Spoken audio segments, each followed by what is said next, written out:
Hey ladies and gentlemen, how y'all doing? The kids in Manchester scream Mark Golding will win the next general election in 2025.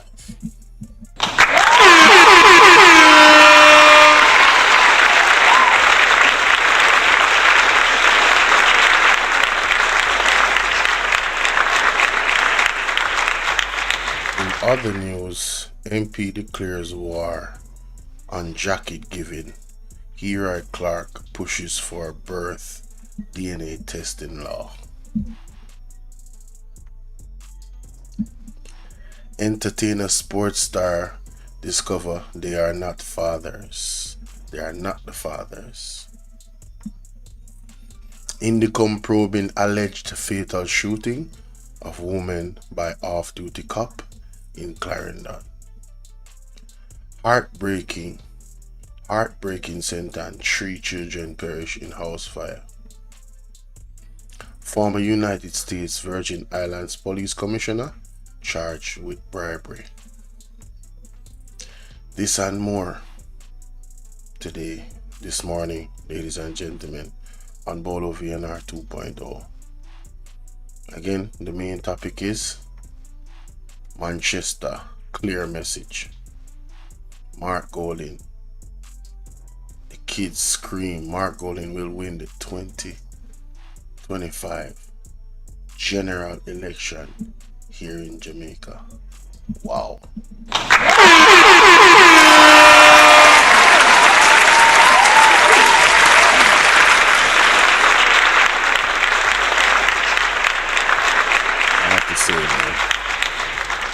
have to say, that's impressive. That's impressive. The way how those kids received Mark Golding is definitely eye-opener. So, I want to say welcome everybody. It's your brother Bolo V&R. Mark Golding went to Manchester. The kids in Manchester said Mark Golding will win the 2025 general election. Let us look at the clips of this incident, well, not incident, of the situation. But before we do that, I want you guys to remember to follow me on all platforms, especially Bolo V&R clips. Remember that the Cash App is available, the Zelle is available, and also the PayPal is available. The Zelle information, you can find it. You can find the Zelle information in the description of the video. I will definitely put it there for you guys. And also the PayPal information, you can find that Nightbot drops those links. Yes, Nightbot drops those links.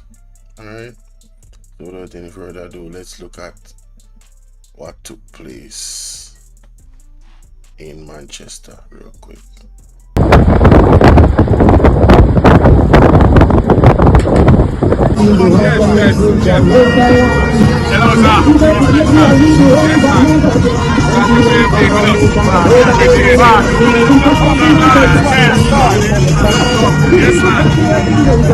Big up. Come in. Yeah.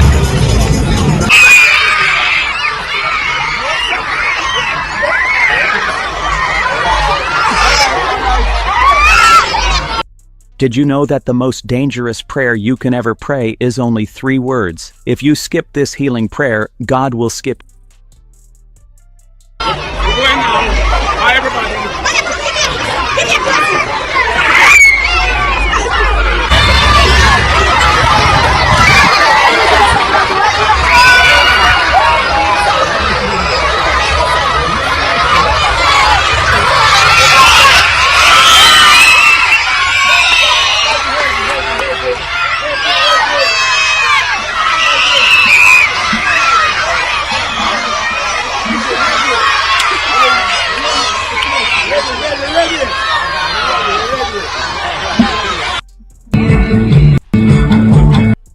hear the people telling Mark Golding that them ready.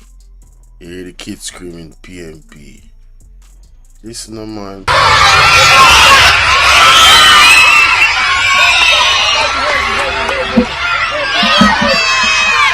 Hear that?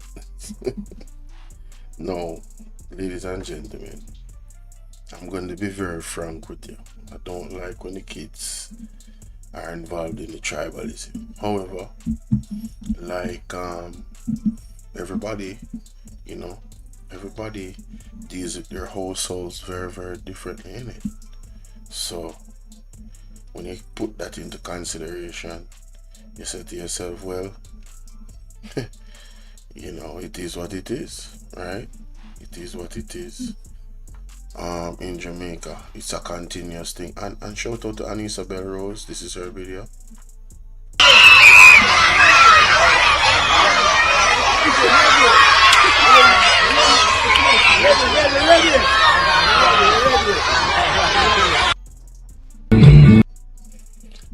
You see Mark, Mr. Golding, going around, you know, meeting and greeting with the people.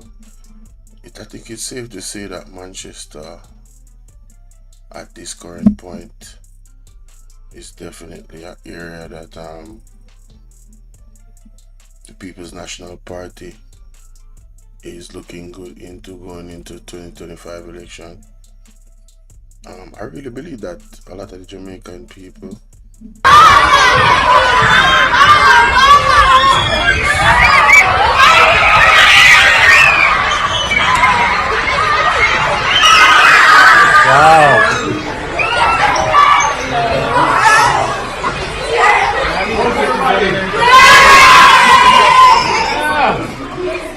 Happy New Year 2025.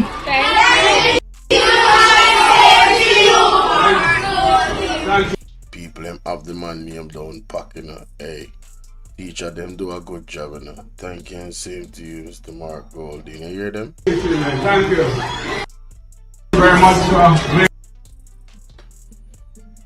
Yeah, you have to admit the energy in this room from the children. Them so excited to see them, and it's like, if you wonder, yo, the man well received people, you know, like. All they do, the kids put very good work. The students are definitely doing well. I can feel it and see it. So, well done. Man, I tell you, like, the youth, them sound bright, energetic, them sound bold, brave. You love to get that energy from the kids, you know?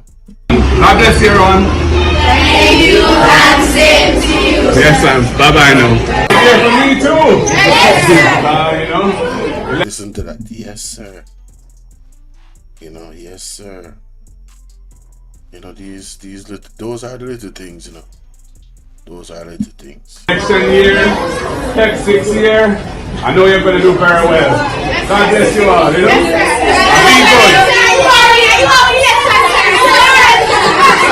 You hear them? Are you out in election, Mr. Golding? Listen again. Next 6 years, I know you're going to do very well. God bless you all, you know. God bless you all, you know.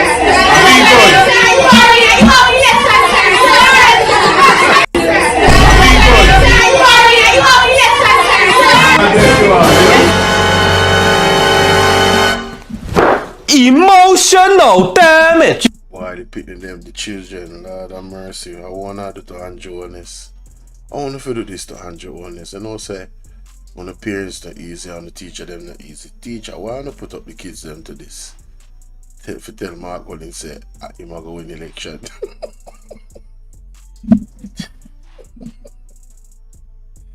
Hey, you know, so them people are running up, but no, so very nice. That is funny, honey. Oh my God. That's funny. Oh my God, that is funny. Oh Lord have mercy. I really wanted to do this live earlier, but hey, it is what it is. For the people that are watching, salute and welcome. Yeah, please hit the like button. Thank you kindly.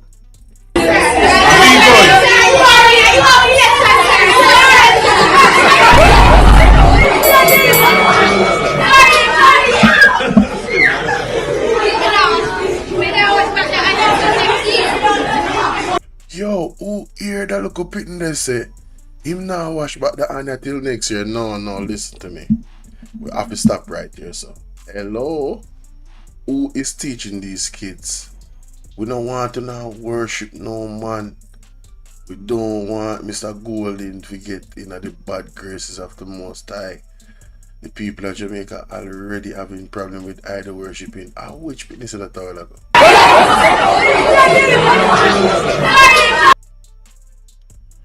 Well, I just catch that all ago. Oh, I just caught that. You guys listen to this. This is ridiculous. I just caught that.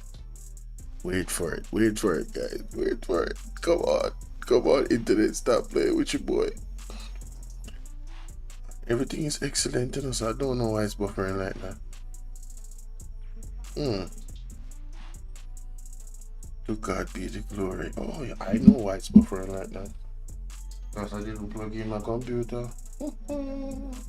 My computer is about to die, y'all. I'm sorry and I apologize. My bad. That's why the computer is behaving the way it is. It has limited amount of power. You guys give me a second.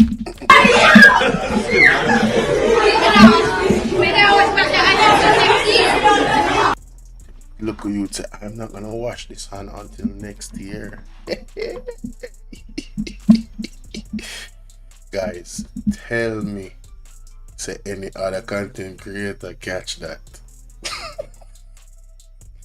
Yo, man, listen, you gotta watch my reactions, man. Hey, yo, I can't believe I caught that.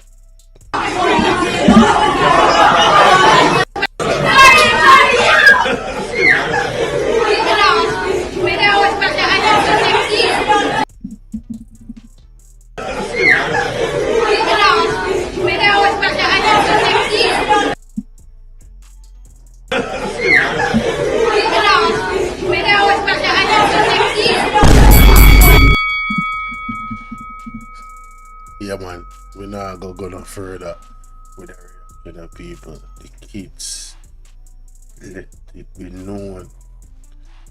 Stand, say, EG them say down in Manchester. So, look at you say him now wash back that we, him not even say him say we now wash back our hands until next year. Marky G shape them and I'm doing a plan for wash them, and people, for that joke aside, I want to teach the kids them don't do the idol worshipping something there, yeah? Yeah, man, don't do the idol worshipping something there. Fun and joke aside, the local youth say him not washing him hand until next year after Marky G shake the pit in them hand. Jesus Christ. What can go so? What can go so? What can go so? People, train the kids them the right way that is pleasing to the Most High. Not going to take this one lightly. You understand? No, we're not going to take it lightly, guys. You understand what I say? Yeah, because that is a dangerous sign right there for your youth. I gotta say that, like, you know what I mean? We don't want no problem with the Most High, none at all. So on this platform, again, I'm going to encourage the parents for, you know, talk to the youth them about that. We don't want any idol worshipping of these we don't want any idol worshipping of the chosen electorate. Alright, the energy was great. The kids received Mark Golden well.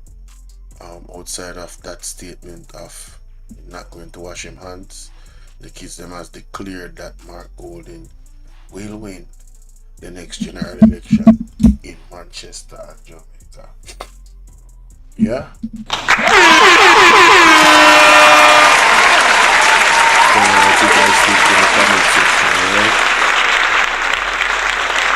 Let me know what you think in the comment section, and please remember, ladies and gentlemen, to hit the like button going through the door. And if you love the content, you love the platform, consider subscribing and sharing with a friend or friends. Alright, that is it. Thanks for watching. Alright, on to the next topic. On to the next topic. What else we got here? Yeah, man, I'm going to cover this story. This is the next story I'm going to cover. This is the next story I'm going to cover. Take this one off the screen.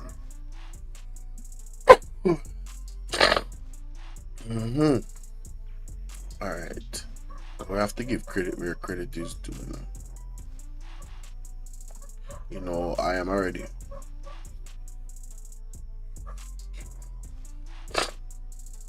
Ladies and gentlemen, Oral Tracy has declared the Jamaican women heartless. In this one, yes. He has declared them heartless. Alright, Heartless Jamaican Woman is the title of this video. You can go to Oral Tracy the Maverick and go and watch the video in full without any interruptions.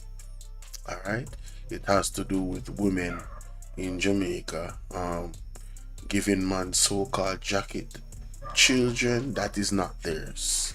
And apparently the Jamaican women, according to statistics, have been giving the men jacket to the point where Jamaica is pretty much top 5 in that category. The Jamaican women are leading in the category worldwide based off statistics of giving the men children that is not biologically theirs. This right here is a touchy topic, but I guess according to Oral Tracy, it is one that he has been covering on his platform from the inception, the beginning of him on this platform on YouTube. So let's hear what the Maverick has to say, and there's 2 articles that I'll be going to actually do some reading in regards to not only Maverick's position on this, but also Mr. Heroy Clark. Let's go. Two family of the Maverick in the space again, still with the best and most credible opinion, still fear and fearless analysis. And you know say, one of my original topic when I just start the YouTube channel here, jump up again, paternity fraud and the Jamaican woman. A story come out in the Star newspaper the other day say, one prominent athlete and a prominent entertainer, 2 of them just discover say, them get jacket. Them never call no name and them never going on no details. But apparently there's this private company where 876 DNA, apparently them in Jamaica know them offer services are doing DNA tests to verify, the veracity of parenthood. Now let us pause right there, ladies and gentlemen. Yo, you think serious? We pause right there so I look on the art. What can go so? But Jamaican ladies, I tell no lie, I can't defend them upon that one there, Make me sure no what go on there, so. 2 high-profile Jamaican, a famous entertainer and a celebrity sports figure, reportedly made jaw-dropping discoveries last year that they are not the biological fathers of children they have been raising. The revelations were facilitated by 876 DNA. It's a principal Terran. Its principal Terran Dua said, according to Dua, the entertainer learned the truth after conducting a routine DNA test, while the sports figure opted for a discreet test using his children's toothbrush. The results, both children were not both children. Jesus Christ. Something not right, my wisdom warriors. Something is not right. Tell about them. Jesus Christ.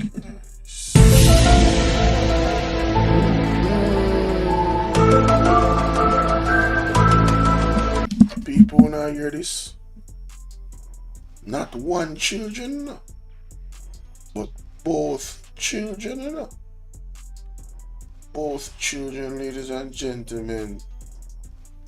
Outside.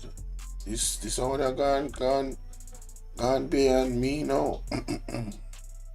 It says that both children were not biologically his. These situations are heartbreaking, but not uncommon. You hear that? Heartbreaking enough, but not uncommon. That means it happens very regularly, ladies and gentlemen. It is an emotional roller coaster that these people go through. It is very hard for them, very hard.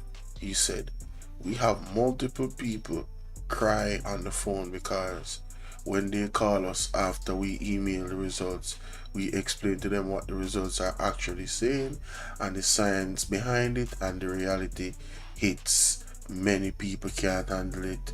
Dewar said that in 2024, nearly 47% of the cases processed by 876 DNA returned adverse results. Excuse me. What does adverse results mean, ladies and gentlemen? It means that the DNA test turned out that it was not the biological father for the child. No, ladies, when you come down, you know what? I don't want to hear any excuses, ladies. When you come down, when you stop it. You who is doing it, you know yourself. Good morning, guys. How you doing? Is there anybody here that actually is not new to the platform? When you come in, you can say hello. You know?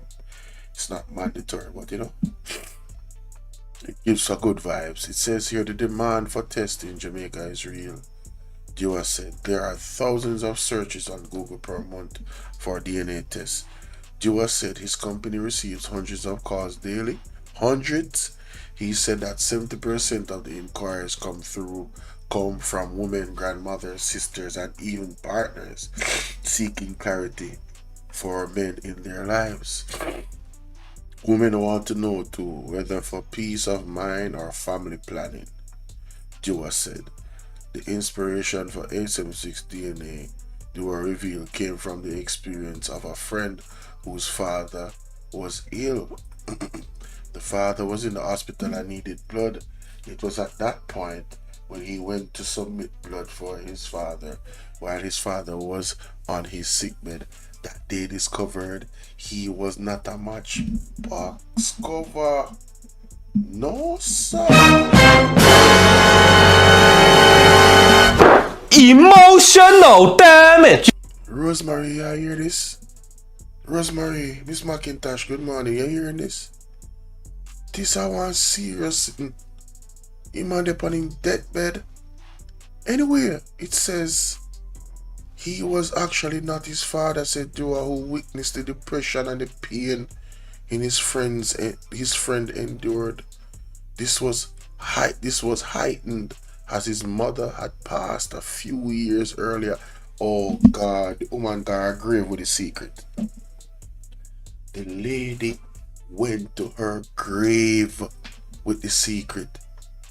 This was heightened by leaving him with no information about who his real father was. Ladies, you know, come down. Ladies, and all I want to, and I don't want to hear no defense for this, wanna come down. This not right. This not right. Another factor that inspired Dewar was his work as a justice of the peace, in which he had intervened in several paternity fraud cases. I recognize the importance of having affordable, widely accessible, and trustworthy paternity and relationship testing services available to all Jamaicans across all parishes, he said. One case involved a St. Catherine man who, after raising a child for 8 years, I'm on life, him can't get back in her, discovered she wasn't his. Oh God. With the child's mother now living abroad, he's grappling with whether to continue raising her or hand her over to the state. Box cover. In another shocking instant, a 62-year-old man learned his 92-year-old father wasn't biologically his after decades of believing otherwise. You know, say, ladies, it get worse, you know. Yeah, man, it get worse. Believe me, I'm telling you, say it get worse. Yeah, man, this get worse. That story I get worse. So it was an interview with, I think, the CEO of the company there. And he revealed, say, watch a man. This thing is much more widespread than we all think.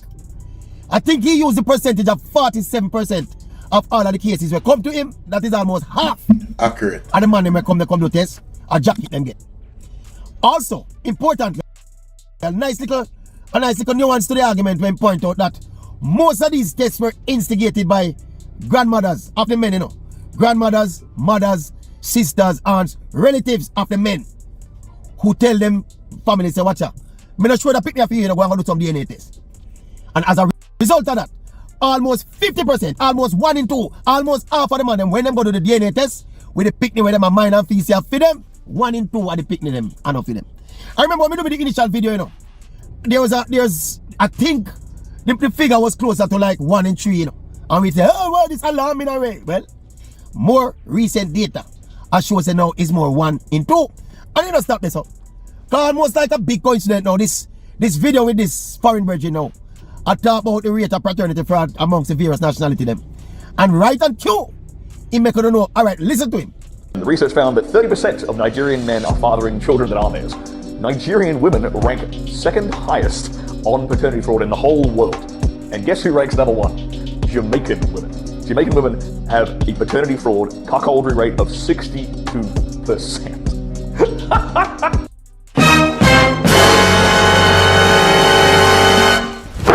Emotional damage.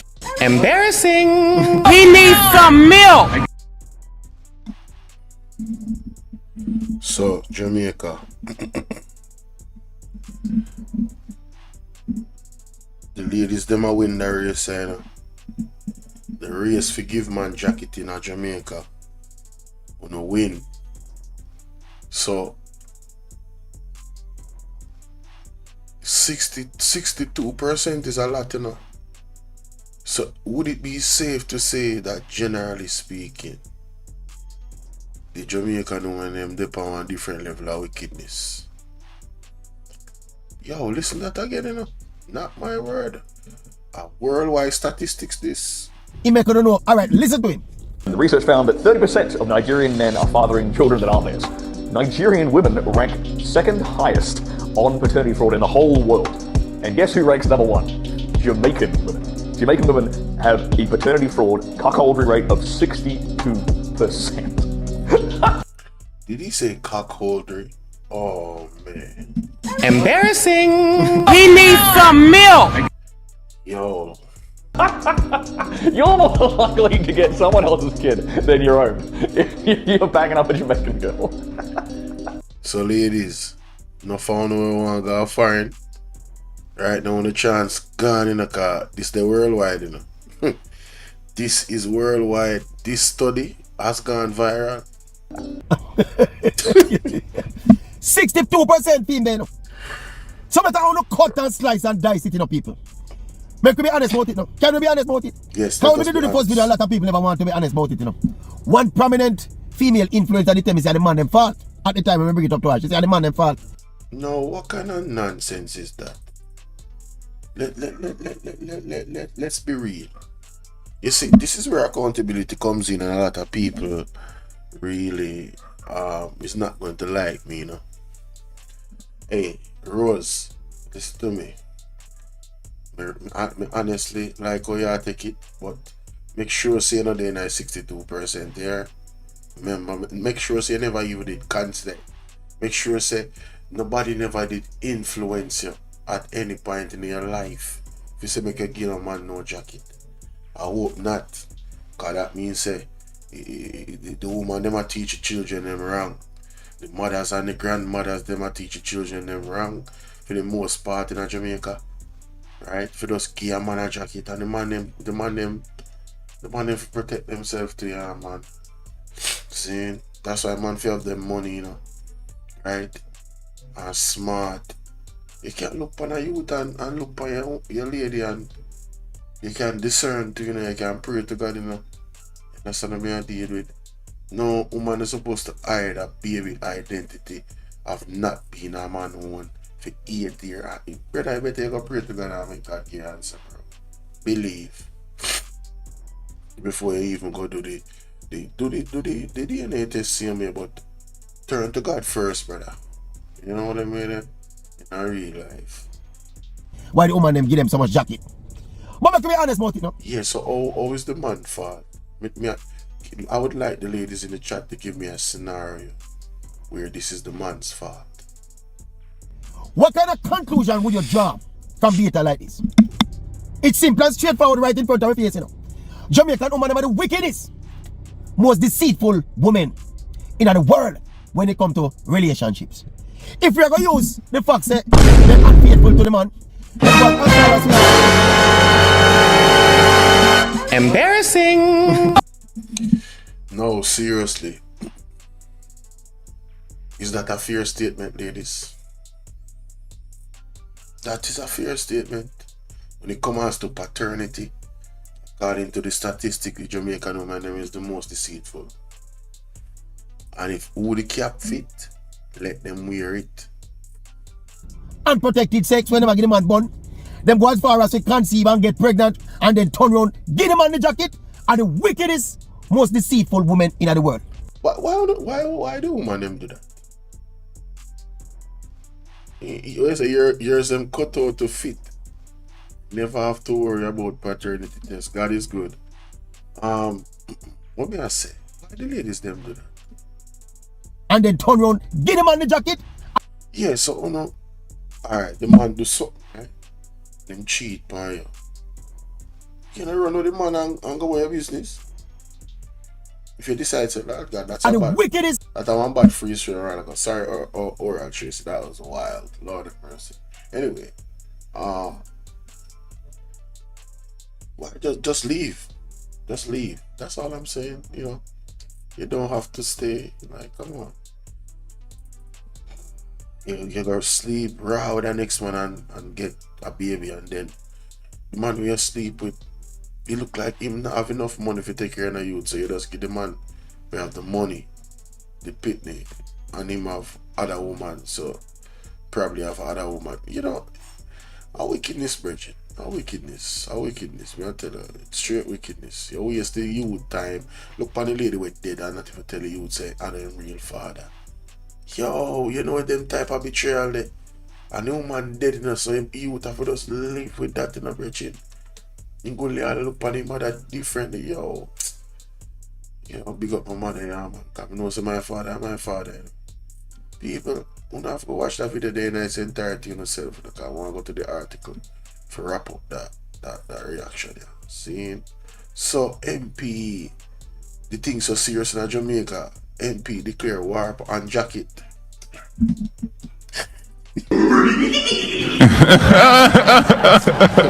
That takes me a joke, yo. Yo, look at that title, yo. That title, yo, wild, bro. That is funny, honey.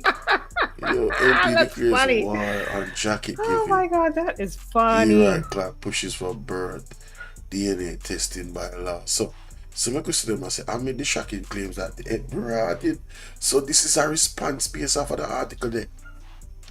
So admit the shocking claims that the entertainer and the sportsman last year found out that they are not biologically fathers of the children they had been raising. A Jamaican lawmaker has vowed not to relent. You know, so I feel like say, you see this to me, you see if him never said anything before about that jacket something here, this to me a cloud chasing. I just draw election here. That me I say. That is my opinion. If he spoke on this before and was passionate about it long time, I apologize and I'm sorry.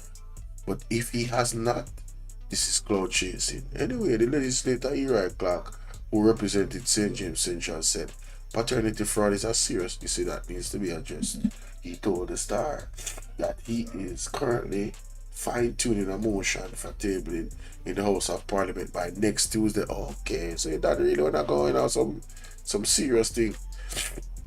In the latest edition, well, he probably responded to it from last year till now. In the latest edition, the Weekend Star, the DNA paternity relationship testing company, blah blah blah. I'm talk about the story. Good. This article confirms my emotion that this is a situation that is very prevalent in Jamaica and that we need to do something about it. Hello, let me tell you something. On the tread softly, here JLP, on the member say a 62% of Jamaican woman them. 62% of the Jamaican woman them, right? They are the ones that actually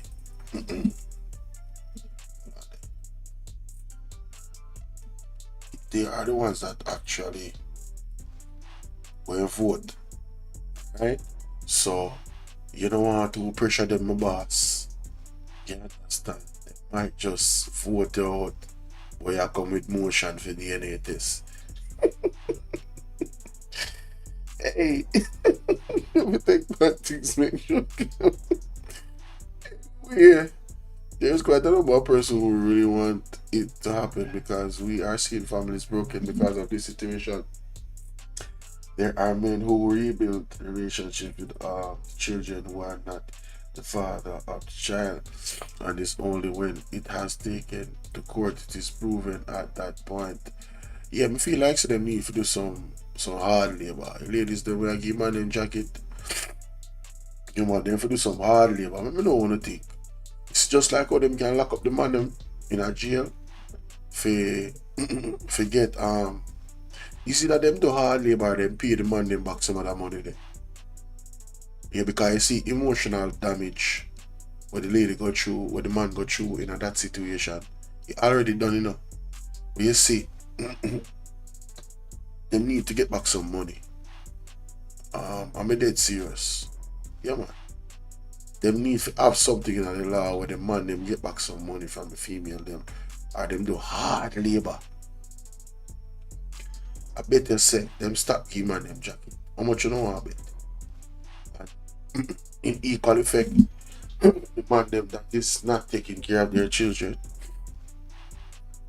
give them some hard labor too. I bet say them stop breed up a bag of girl and not take care of them pity. And the Jamaican government, you guys have a responsibility as well in this situation. Make sure that the economy is in a good space for the people. Yes. Make sure the economy is in a good space for the people. So the people them can flourish. You understand? That is it. That is it. Most deceitful women in the world. And you know what woman Jamaican woman say already? Whenever discussions like this come up, they either shy away from it. Or on an individual basis, them tell us say no, and also we stay. So every single one of them, you know, I gotta tell you point blank, say no, and also them stay, you know. So me want the one them we get the man them jacket at 1 in 3, or 1 in 2, or 60%. More than where them the Jamaican woman there. I know so where they one youth they do a little TikTok interview with me.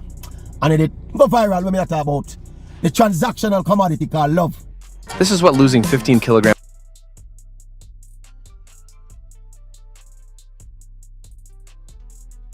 What's one thing you believe that most people don't? I think women are incapable of genuine love because it's more about what people can do for them and what the other people bring to the relationship than genuine love. Love is a transactional commodity right now.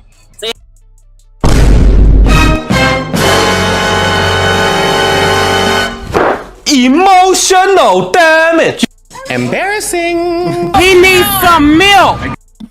Now, this is a topic right here but we want to finish off on and close this reaction. I want to hear the comments in the comment section. Do you agree with Mr. Oral Tracy, ladies and gentlemen, that there's no love anymore? The females, for the most part, more than 60% of them, if the man is not quote unquote bringing something to the table, which is monetary,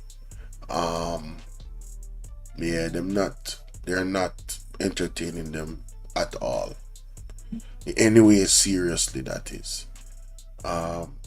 They have to at least look like, you know, that's why a lot of men trick them with flashy things, like they have cars, they will rent vehicles.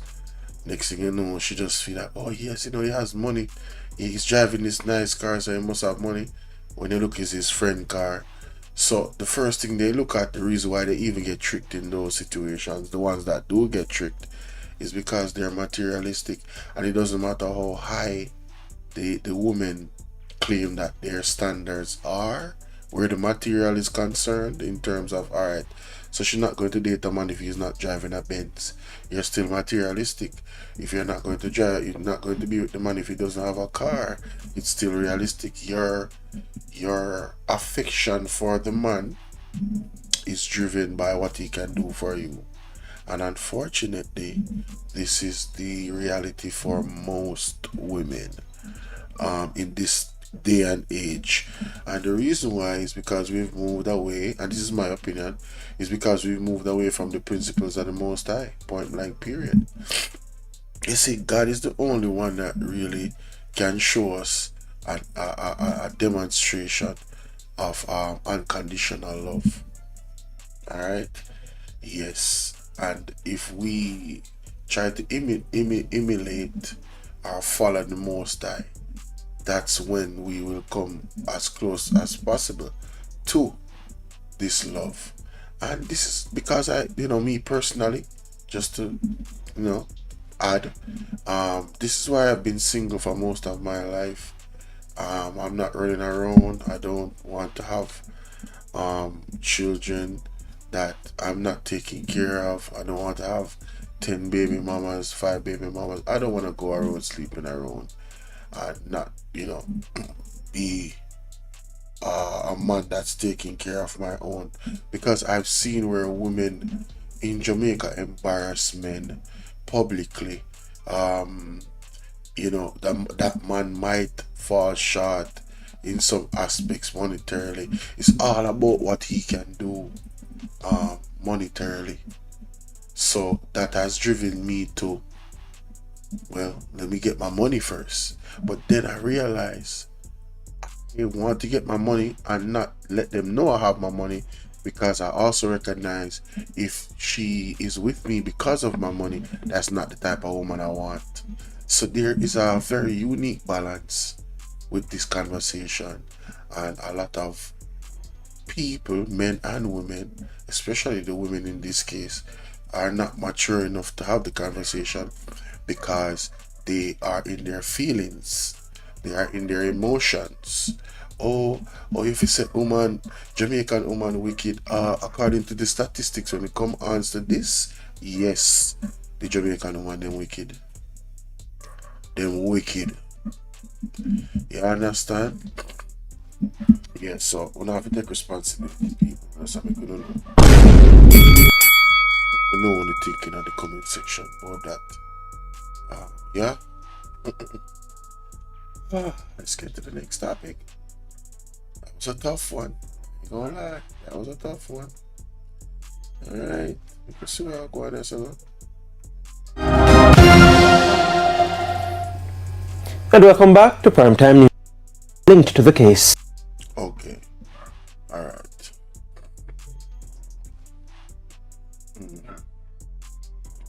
Christopher Tufton, you're being called to the table.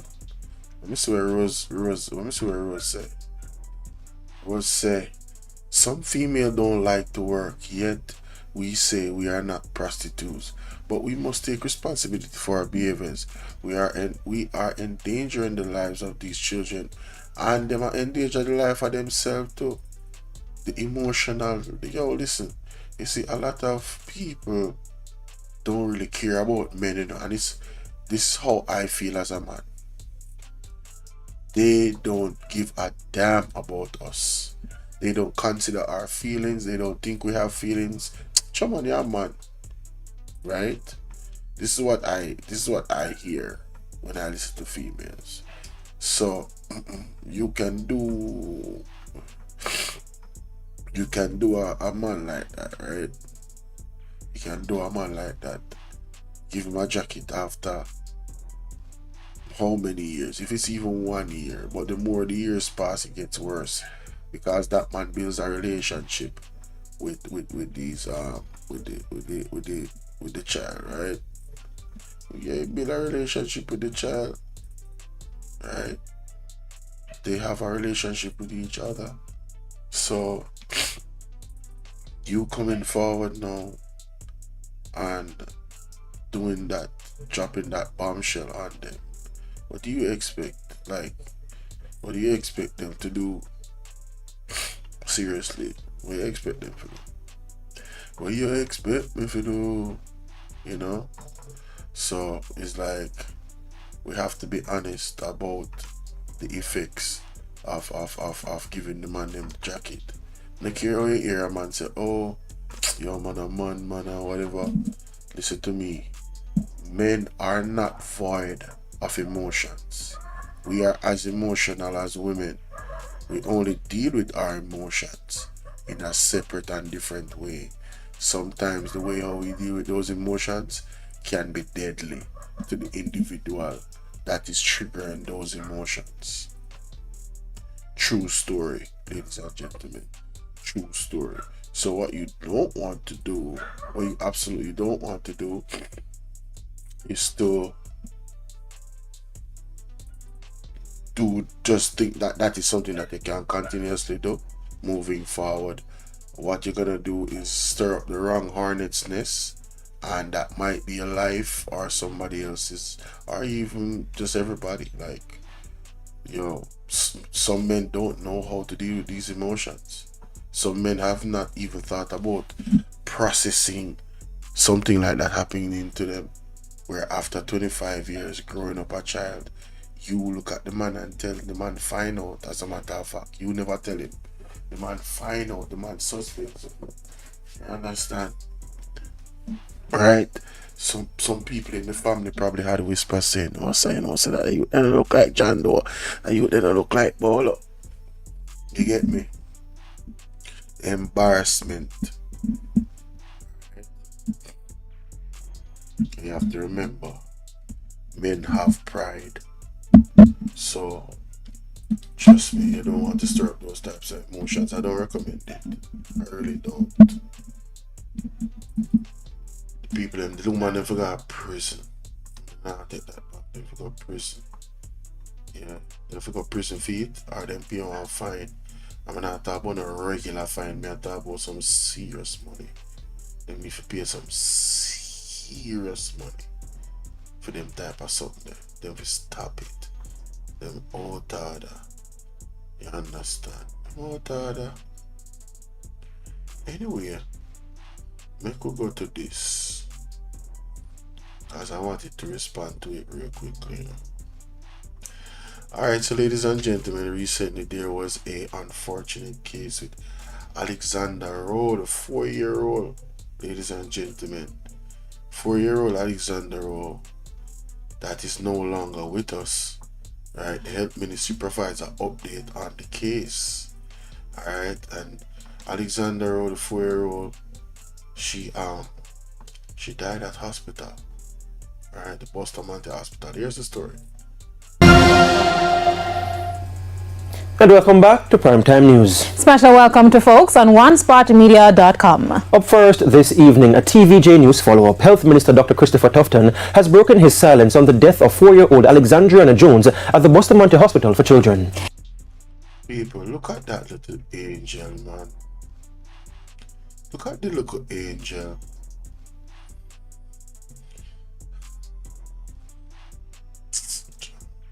He says the family will again have dialogue with the hospital's leadership about the case. The development comes as the authorities seek to provide more clarity and closure to the grieving family. But even amid this update is a worrying admission that threats have been made against some health staff linked to the case.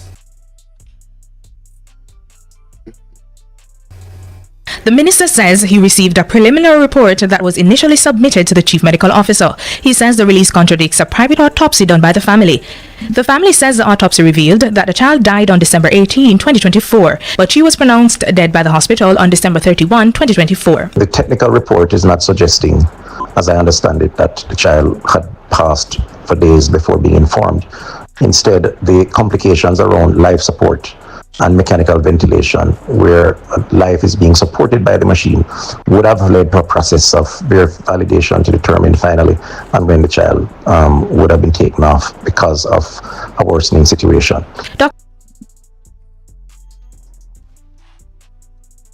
No, I'm not a medical doctor, but you have to read the room. what he just said a while ago doesn't, in my opinion, seem very concise at all. It seemed like he was trying to make something up. I mean, honestly, this is what this is what I got from it. I didn't get a sense of a clear explanation that made any sense. A machine dysfunction. Yo, listen, man. You see, we have to be careful in our life. We really have to be careful in life. I'm gonna play, after he speaks, I'm gonna play what the shadow minister has to say. Dr. Tofton says Alexandriana's first operation at Bustamante Hospital for Children was very complicated and led to the child being placed post-surgery on a life support system, ventilation, mechanical ventilation, and that would have had its own processes around managing the child's brain functions, which ultimately and very unfortunately led to the demise of the child. But the family's contention is, why was this never communicated? If it was that bad, they should have said that to us from the get-go, instead of coming out giving us hope that This is the mother, the aunt, Sushana Watson. And we must pray and we must stimulate her, talk to her, and familiarity. We don't need to do all of them stuff there. Since the child died, her father, Alexandre Jones, says he has been awaiting feedback from the hospital. Nobody at the hospital will go up to them tell you say it did a ministry, and so we can't talk to none of them. Minister Oh, so the baby have him name. Tofton reach out to me on my Instagram, but to tell you the honest truth, me emotionally break to talk to any of them right now. However, the minister says the family will be called. Hold on there. We don't need to do all of them stuff there. Since the child died, her father, Alexandre Jones, says he has been awaiting feedback from the hospital. Nobody at the hospital will go up to them tell you say it did. People wanna realize something. Jones says he has been awaiting feedback from the hospital. Nobody at the hospital will go up to them tell you say it did a ministry, and so Man named Alexandre Jones. His daughter name is Alexandra. The fact that him give her the name, his name, just with a letter different, it tells you how special this child is to him. It tells you, look at the man, Bridget. Jesus. so we can't talk to none of them. Minister Tofton reach out to me on my Instagram, but to tell you the honest truth, me emotionally break to talk to any of them right now. However, the minister says the family will be called in for further dialogue. He hopes this will bring clarity and allow them some level of closure. In the meantime, there has been reports. Try to avoid us a lawsuit. Nah, tell him what to do in a butt. Hey, yeah. This beautiful little angel, man. Yo, let's say. Spokesman on health, Dr. Alfred Dawes, is now blasting the statement as insensitive and lacking substance. The ministry has yet to address a critical allegation raised by the family that their daughter had passed long before they were informed. Let me be clear. Confirming or denying this does not require the family to submit a formal written request, as was stipulated by the release. It requires compassion and urgency. Instead, the ministry's response has been cold-hearted, devoid of empathy, and has only deepened the trauma for all involved. Dr. Dawes has expressed outrage that Bustamante Hospital for Children, despite its reputation as a leading institution, lacks a critical diagnostic tool such as a CT scanner. This unacceptable gap in resources creates preventable delays that cost lives. I ask, how many more lives will we lose before the ministry prioritizes patients and staff over costly, delayed infrastructural projects that seem to benefit no one? He's calling on the ministry to provide a clear and timely explanation about the circumstances surrounding the little girl's death. The ministry has a moral obligation to provide clarity about the circumstances of Alexandriana's passing and to ensure that her family and our country receive a full and honest explanation. This is not just about one family's tragedy. It is about the standard of care that every Jamaican child deserves. The time for action is now, and anything less than full transparency and decisive action is unacceptable. Shamela Pullen, TVJ News. Green.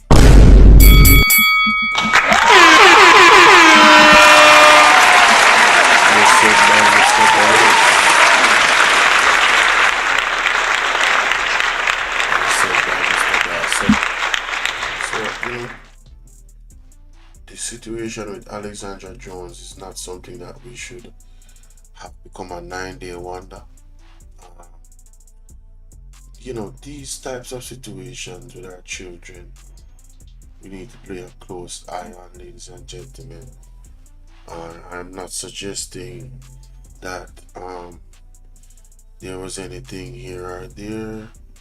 The fact of the matter is, when things are not done procedurally in a clear way by the hospital, just like how you have ODP,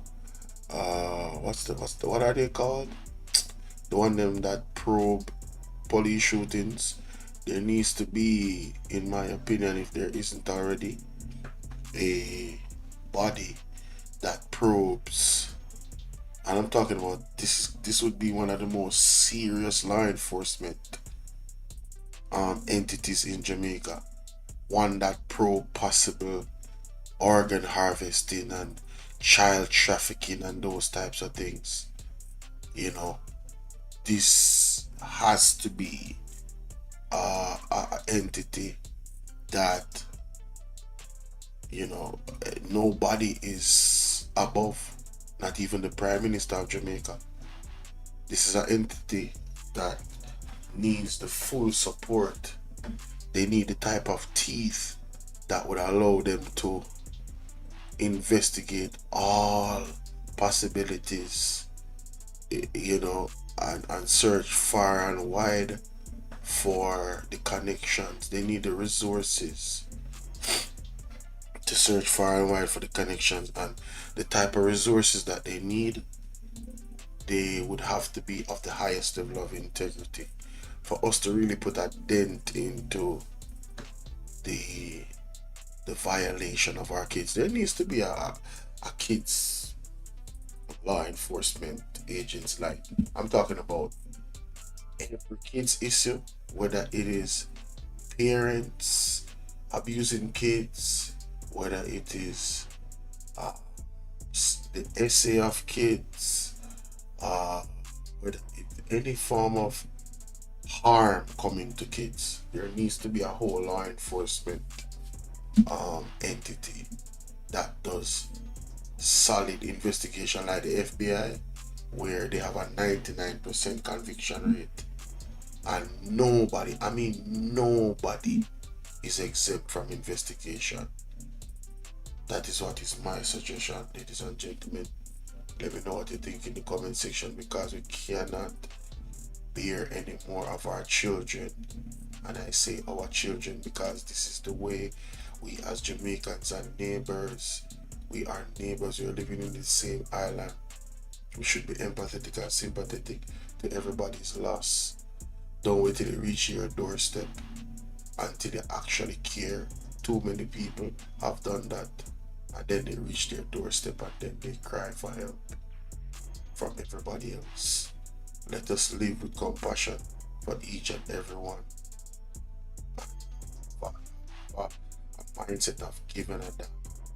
Not only giving a damn, but giving a damn to the point where you're ready to mobilize and in a solution-based type of way, legal solution-based type of way, burning down the place or nothing like that. Threatening anybody. I'm not saying that the family threatened anybody, because they called out Tufton.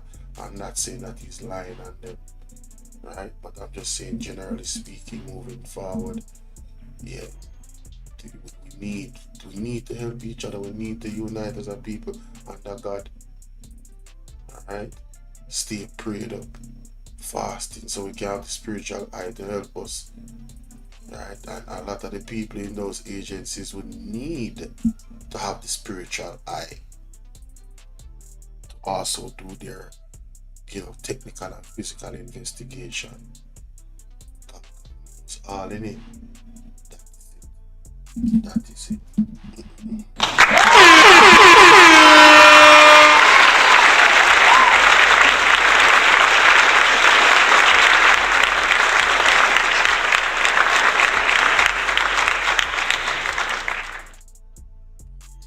This is the latest story.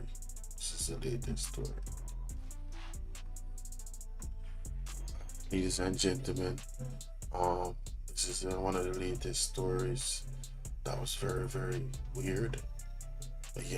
Very, very weird. But let's tune in and listen what actually occurred in this one. The midday news. Here's what we have in the bulletin. Police constable under investigation following fatal shooting at a hotel in Clarendon. Stakeholders provide support to Brednut Hill Primary School after student and siblings die in fire. And later in sports, South Africa arrives ahead of series against Jamaica Sunshine Girls. Thank you for joining us. I'm Shamila Pullen. Here are the details. A bartender from Paradise in Westmoreland was shot and killed at Versailles Hotel in Mapen, Clarendon on Sunday. According to reports, 20-year-old Jimoy Suku was in the room with a policeman when the incident happened. It's understood he provided conflicting accounts on how the woman was killed. At first, he reported that the gun was on the bed undischarged when he turned his back. Later, he stated the gun slipped from his hand, causing an accidental discharge. Red flag. Something not right, my wisdom warriors. Something is not right. Tell about them. Red flag, people. Guilty! That nigga is guilty! That is a red flag. Incident is being investigated. That's a red flag. The Brednut Hill Primary School in St. Anne is in mourning. This following the death of... So, let me look more into that story because she just touched on it. And here, before I go to that part. Alright, it says, Indicom is probing the alleged fatal shooting of woman by off-duty cop in Clarendon. I don't know why this photo is going on here, but I'm afraid to refresh it. Let me try refreshing it, ladies and gentlemen. It says in the alright, so about that one. Okay, here we go. Independent Commission of Investigation Indicom is probing an incident which led to the fatal shooting of a 20-year-old woman alleged by an off-duty cop at a hotel in Clarendon on Sunday. The deceased has been identified as 20-year-old Jimoy Soku. Indicom says that it has received reports that the police service firearm was discharged, causing the injury and subsequent death of Suku. Indicom says an investigation will seek to ascertain the full circumstances and actions taken which result in the weapon being fired. It says the policeman's gun was recovered and he provided an initial account to the Indicom investigative team. The incident scene was also examined and evidential material processed and packaged. The hands of the deceased as well as that of the policeman were swabbed for gunshot residue. Okay. The lawman was served with a Section 21 notice pursuant to the Defendant Commission of Investigation Act 2010 to submit statement and interview will be scheduled. 8 persons have been fatally shot by members of the security forces since the year has started. Emotional damage! This is definitely a very, very serious situation which you need to keep an eye on. You know, the gun just went off, and that's one of the things. And the other thing is he left it on the bed. It's just let's listen back to what the two things that he said that really don't make any sense, right? Incident happened. It's understood he provided conflicting accounts on how the woman was killed. At first, he reported that the gun was on the bed and discharged when he turned his back. Later, he stated the gun slipped from his hand, causing an accidental discharge. The incident is being... The gun slipped from his hand, causing an accidental discharge. It's understood he provided conflicting accounts on how the woman was killed. At first, he reported that the gun was on the bed and discharged when he turned his back. Later, he stated the gun slipped from his hand, causing an accidental... So at one point, him turn him back and the gun go off. Very interesting. discharge. The incident is being investigated.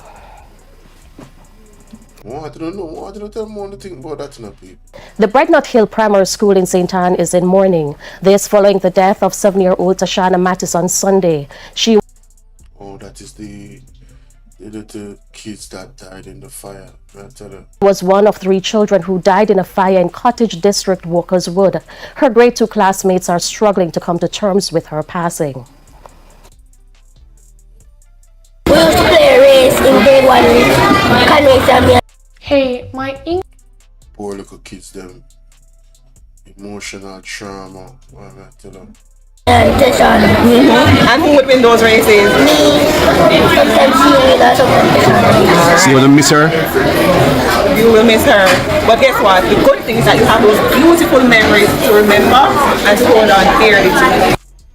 Representatives from the Ministry of Education, parents and well-wishers came to the school to offer support to the school family. We spoke with Chairman of the school's board, Reverend Gary Johnson.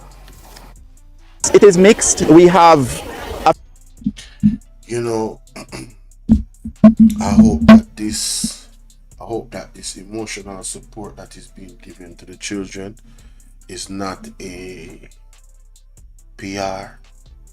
I hope that these children are given these counseling for some months to come. I hope that this is not a 9-day wonder. I really do. I'm not saying it is, but I hope it's not. Again, something else we need to keep an eye on. Let me look at the article and check this story.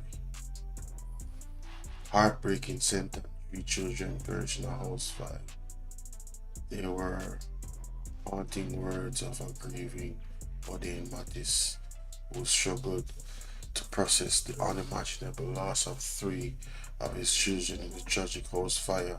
The blaze claimed the lives of 2 daughters, Tashana Mattis, 7, Tashani Mattis, 4, and their brother, 2-year-old, Tavana Mattis.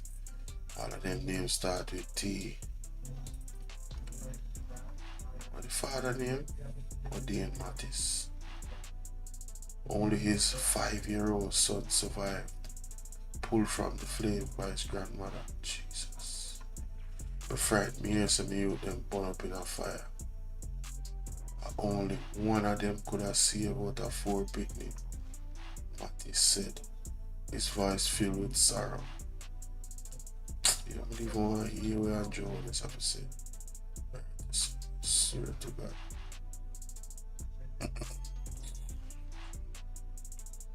No one hear not what I'm have to say.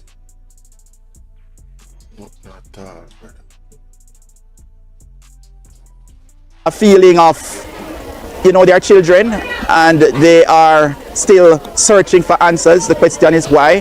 But as the chairman, as the representative from the ministry observed, and which I have observed, there is a sense of hope from these children in spite of this great loss and this great disaster and tragedy. There seems to be a thing that God is really working on in these children, and that a spirit of hope is within them.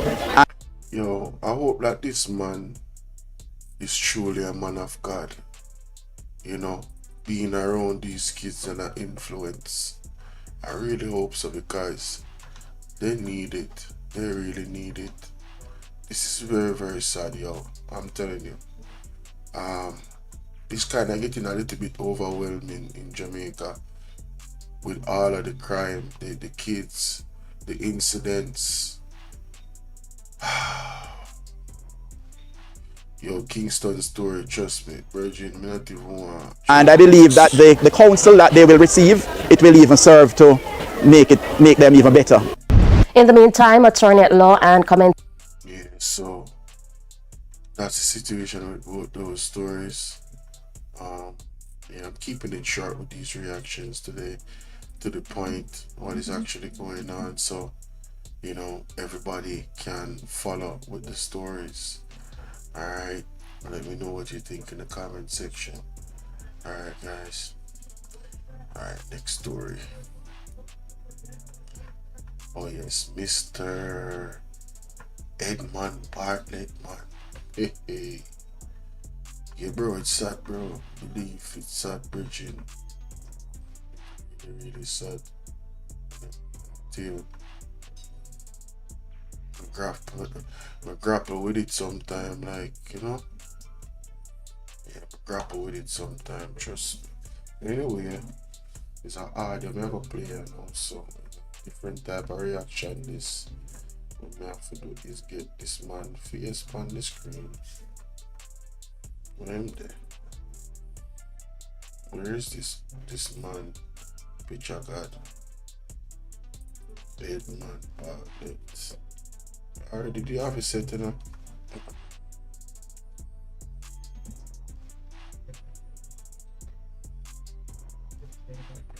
Remember to follow me on all platforms, guys. Remember that the Cash App is available, the PayPal is available, and also the Zelle is available as well for the old school people. You know what I'm saying? Alright, ladies and gentlemen, this is brother Bolo V&R, and recently Edmund Bartlett was interviewed by BBC Hard Talk. We have the audio, and I'm going to react to it. He was grilled on some very serious topics. It is clear that the interviewer was very informed on what was actually going on in Jamaica, and I think Mr. Bartlett kind of embarrassed himself and embarrassed the country in this one.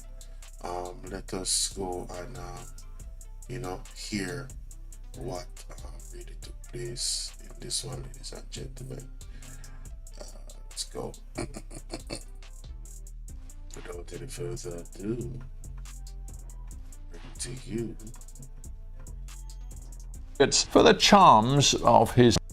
Welcome to Hard Talk from the BBC World Service with me, Stephen Sackett. My guest today has long been one of the most high-profile international advocates for the charms of his country. Edmund Bartlett is a long-serving politician in the Jamaican Labour Party. He served as a minister in several different departments over several decades, but for the last 8 years he's been the island nation's Minister of Tourism. It is a job that matters. Tourism accounts for 1/3 of Jamaica's economic activity. Having bounced back from COVID, there is now an ambitious plan to get annual visitor numbers up to 6, even 8 million. A pretty extraordinary number for an island of fewer than 3 million people. But there are problems clouding this sunny horizon. Climate change and more frequent extreme weather events threaten to cost Jamaica dear. And the island's attractiveness to visitors has taken a hit thanks to endemic violence and gang-related crime, which has put Jamaica close to the top of the global league table for murders per capita. Internal instability used to dog Jamaican politics and management of the economy, but in recent years the political scene has been calmer, and Jamaica has sought to wield significant influence on the world stage in debates about climate change and reparations for slavery. But still, Jamaicans want to see their country made more secure.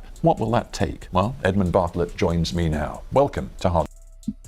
What an introduction. You hear what the man said about crime, ladies and gentlemen? This man is definitely informed what is actually going down in Jamaica.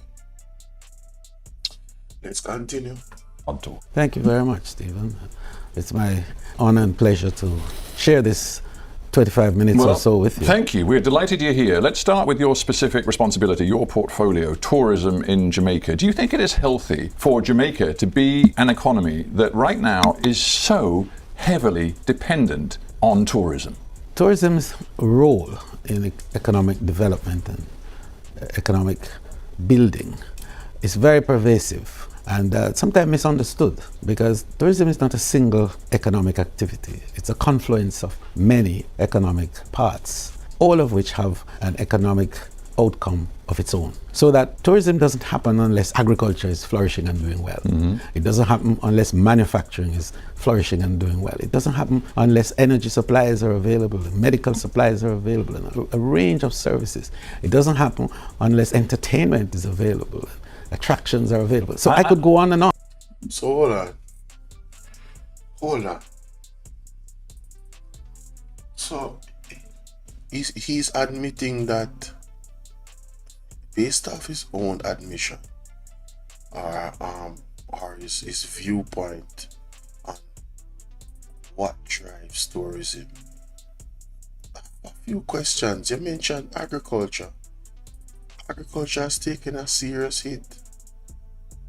So what have you guys done about that?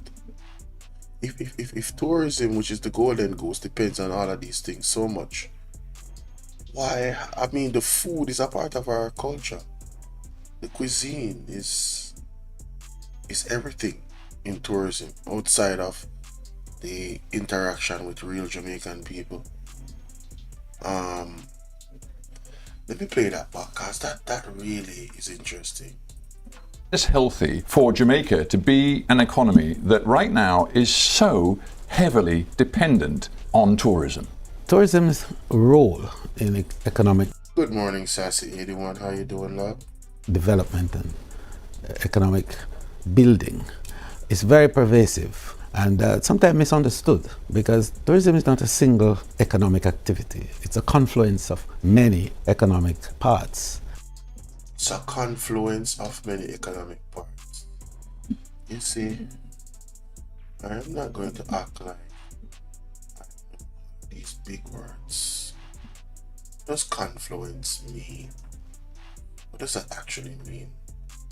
Let me share my screen a little bit there, ladies and gentlemen, so you guys can actually see it yourself. Confluence mean two junctions of two rivers, especially rivers of approximately equal width. Two junctions of two rivers. So basically what they're saying is two rivers crossing each other is where tourism is. Tourism is that intersection. Awesome, I'm glad you're doing well. So tourism is that intersection, ladies and gentlemen, of two rivers. So he's going to mention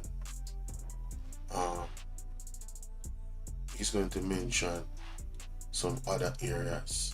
Let's see which rivers is he talking about. All of which have an economic outcome of its own. So that tourism doesn't happen unless agriculture is flourishing. And so the agriculture is not flourishing. So therefore you're admitting that tourism has taken a hit. Doing well. It doesn't happen unless manufacturing is flourishing. Manufacturing? What is it that we're manufacturing in Jamaica? What are we manufacturing? Exports are down. Alright, go ahead. And doing well. It doesn't happen unless energy supplies are available, medical supplies are available. Energy supplies. You're talking about the light. Well, that is available, but it's at a high cost. So, alright. Available in a range of services. Medical side of things. No, last time I checked, Mr. Edmund Bartlett. You're right about the medical part, but our medical system is at an all-time low. People from overseas are actually coming here with their own medication. They're afraid that they might not be able to fill their medication in the pharmacies in some of the hospitals. So I guess tourism, I guess that's why the entire economy with this conjunction, this confluence, as you put it, of these different areas that's supposed to be standing on their own economically, that are not doing well, that are not representing themselves well, I understand why the economy is battering. So I guess Mr. Edmund Bartlett just exposed the real state of the economy here in Jamaica, and this definitely indicates that there are darker days coming, because when it comes to the infrastructure of the roads, that is a whole nother thing that the tourists have come out and done TikTok videos about, and have spread the word internationally of what is actually going on in Jamaica. Very interesting. It doesn't happen unless entertainment is available, attractions are available. So I could go on and on. I get your point. I mean, clearly it is a part of a much bigger economic picture, It's and a there whole are sort of ecosystem. interlinks within that economy. I get that, but fundamentally, right now, pretty much 1/3 of economic activity in your country is linked to tourism, and we saw during COVID how vulnerable that can leave Jamaica if things go wrong. Right, but that vulnerability is balanced by resilience that tourism has, which is the most resilient of all industry. It bounces back faster, and it enables economic recovery at a faster rate. So that within a year and a half of COVID, Jamaica's economy was back on track. In fact, we had 11 consecutive quarters of economic growth, unprecedented in our history, because tourism grew and grew exponentially. In the period, we moved from 0 arrivals in 3 years to 4.3 million arrivals and earning 4.6 billion US dollars. I mean, the numbers are impressive, but at some point you're going 4.6 billion US dollars. How did Jamaican people benefit from that directly? In their pockets. Isn't the staff in the hotels complaining about their pay?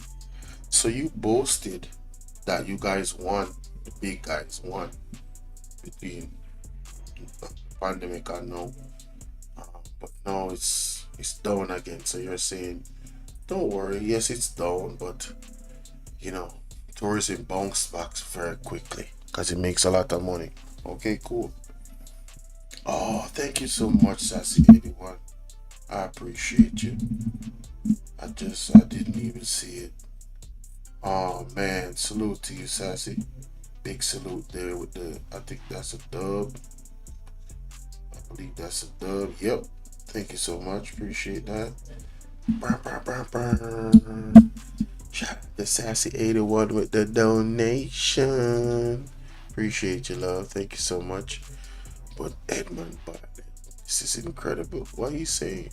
to have to rein in your ambition. I saw somewhere you said you want to see 6 million visitors a year. I mean, Prime Minister actually said 8. 8? Yes. But your population is only, what, 2.8 million? Well, this sounds like you are putting a strain on the resources, the infrastructure of your country that, frankly, it may not be able to bear. Excellent point, in fact, because that's what defines over-tourism in the final analysis. But, and you must be aware that in the west of your country, Negril and some other tourist communities close by, there have been water shortages. People have had to bring in privatized water at vast expense. There are people in their hotel rooms that they couldn't get a shower, they couldn't get drinking water. Right, it was so, in short supply. Embarrassing.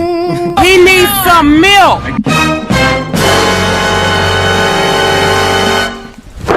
Emotional damage. Yo, the Jamaica Labour Party has been exposed. Oh my God, on an international level. I want to hear how he responds to this, because everything this man just said is a fact. Listen to the man on BBC. A year. I mean, Prime Minister actually said 8. 8? Yes. But your population is only, what, 2.8 million? 2.8. Well, this sounds like you are putting a strain on the resources, the infrastructure of your country that, frankly, it may not be able to bear. Excellent point, in fact, because that's what... Yo, I gotta find out this dude's name. Oh, he came with the facts and evidence. Welcome to Hard Talk from the BBC World Service with me, Stephen Sacker. My guest today... Okay, Stephen Sacker. I'm gonna look him up. Let's go back to the audio. 4 minutes and 14 seconds. Let's go. What defines over-tourism in the final analysis. But, and you must be aware that in the west of your country, Negril and some other tourist communities close by, there have been water shortages. People have had to bring in privatized water at vast expense. There are people in their hotel rooms saying they couldn't get a shower, they couldn't get drinking water. It was in short supply. So here's the challenge. The challenge is to build the carrying capacity, to enable us to plan appropriately and to accrete your infrastructure capacity to enable this increase in arrivals. So the decision to have 8 million is not lightly taken, and it has to be against the background of a whole series of development and infrastructure improvement, i.e. building carrying capacity over time to enable 8 million. And at the same time as you say that the government is absolutely across that need to build in resilience, you also know that there are grave concerns in Jamaica about the long-term impacts of climate change. Indeed. And extreme weather events, which as we saw this last summer with Hurricane Beryl, are putting another and very different massive strain on your infrastructure and resources. Absolutely. And you know, that's why we move very quickly to establish institutional mechanisms to build capacity to one, forecast disruptions, observatories that allow us to look down the road to see what's happening. Secondly, to create opportunities for mitigation against these disruptions. Thirdly, to build capacity to manage the disruptions when they come. And then to recover quickly. And fifthly, to thrive. See, I just so it's against that background, that I established the Global Tourism Resilience and Crisis Management Center. Listen, I get it. I get your ambition, but I also wonder about that word hubris. You know, you're talking about very quickly getting to 8 million visitors a year. We know that extreme weather events are becoming more common, not least in the Caribbean. What you're hearing here, ladies and gentlemen, is Edmund Bartlett. That is the journalist that he's speaking to right now. I just found this picture to put it on the screen. Oh, listen, Edmund Bartlett, I know Andrew Holness cussed you out. You did not handle this well, sir. And the journalist was on point. The fact of the matter is, what the journalist is saying is that yes, you are ambitious, but you are not ready. And you're not going to be ready because there's going to be more climate change situations that you're going to say, oh, we had these ambitions, but because of this weather, you're already doing it with Beryl. The Andrew Holness is using Hurricane Beryl as a crutch. He's using it as a crutch for every single issue that's going on. Some of the major issues, the road, the water, he's using that hurricane as a crutch to say the reason why we as a government did not achieve the stuff that we wanted to achieve was because of Beryl. Everything is Beryl's fault, and if it's not Beryl, it's going to be the 18 years that PNP was in power. But let's continue because this journalist is doing a fine job.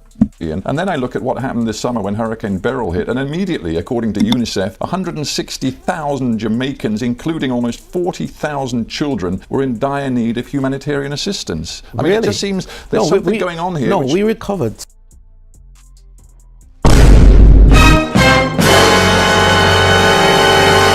Embarrassing. He needs some milk. Emotional damage. We know that extreme weather events are becoming more common, not least in the Caribbean. And then I look at what happened this summer when Hurricane Beryl hit, and immediately, according to UNICEF, 160,000 Jamaicans, including almost 40,000 children, were in dire need of humanitarian assistance. I mean, it just seems... He said, really? Is he questioning UNICEF? Oh my God. Yo, this did not end well. This interview will not age well. Hey, Lord, listen, you work in mysterious ways. I'm telling you, the Jamaica Labour Party is fully, I'm talking about, it's like, can you imagine playing chess against God? You know you lost already, right? God created all things, including the game. You'll never beat the master. Yo, listen. This man said, oh, really? Man, I need to find that statistics from UNICEF. What did he say about UNICEF? Oh, summer when Hurricane Beryl hit, and immediately, according to UNICEF, 160,000 Jamaicans, including almost 40,000 children, were in dire need of humanitarian assistance. I mean, it just seems there's something going on here. No, we recovered so fast from the Beryl impact. Indeed, Beryl didn't hit Jamaica directly. What happened is that Beryl passed close to the southern side of Jamaica, and the outer bands of Beryl caused some difficulty for us. But the northern side of Jamaica was essentially untouched. Sure, so for example, I guess. Did this man just say that we didn't get hit by Beryl? Did you see how he moonwalked past the fact that no matter if we didn't get hit directly, that means it's, bro, that's only making it worse. Can you imagine if we got hit directly? This man just put out statistics on how many people was actually affected by Beryl.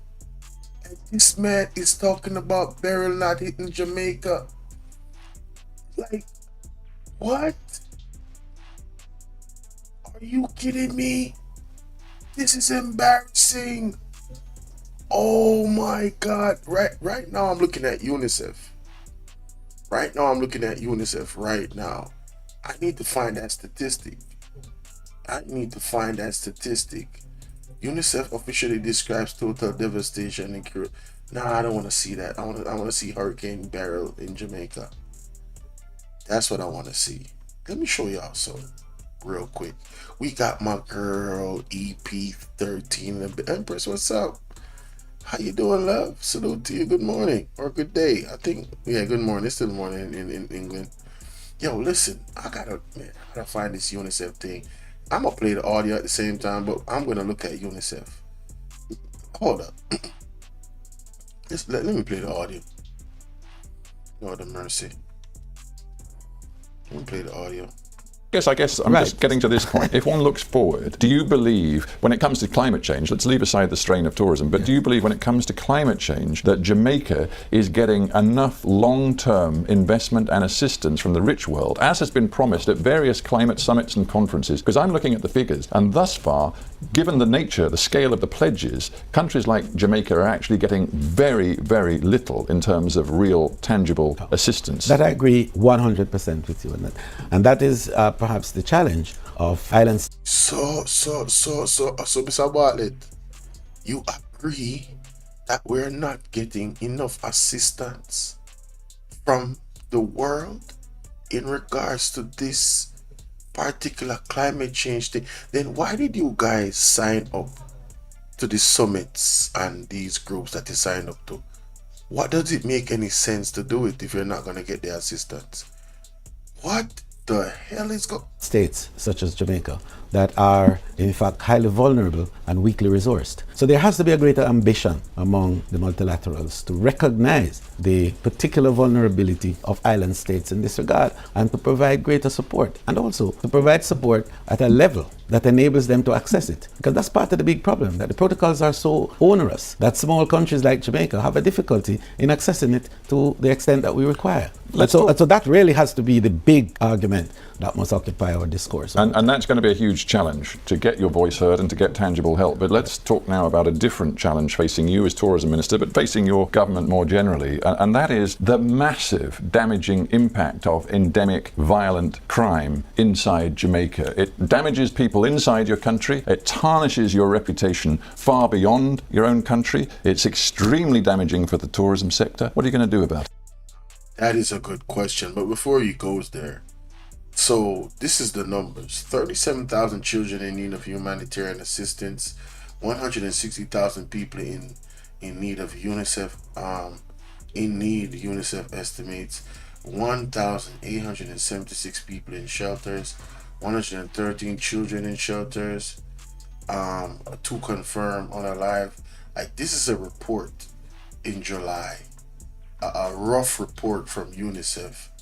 Where let's look at August 2024, UNICEF Hurricane Beryl.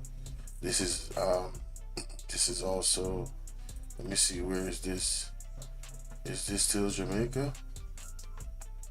The ODPEM, yes, this is Jamaica. Okay, so see, the cases went up. It's now 187 84,000 more severely affected. Multi-sector joint assessment report. 31 people in 4 shelters, 2 confirmed unalive. Still 37,000 children in need of humanitarian assistance. So they keep these reports coming, and that's number 4.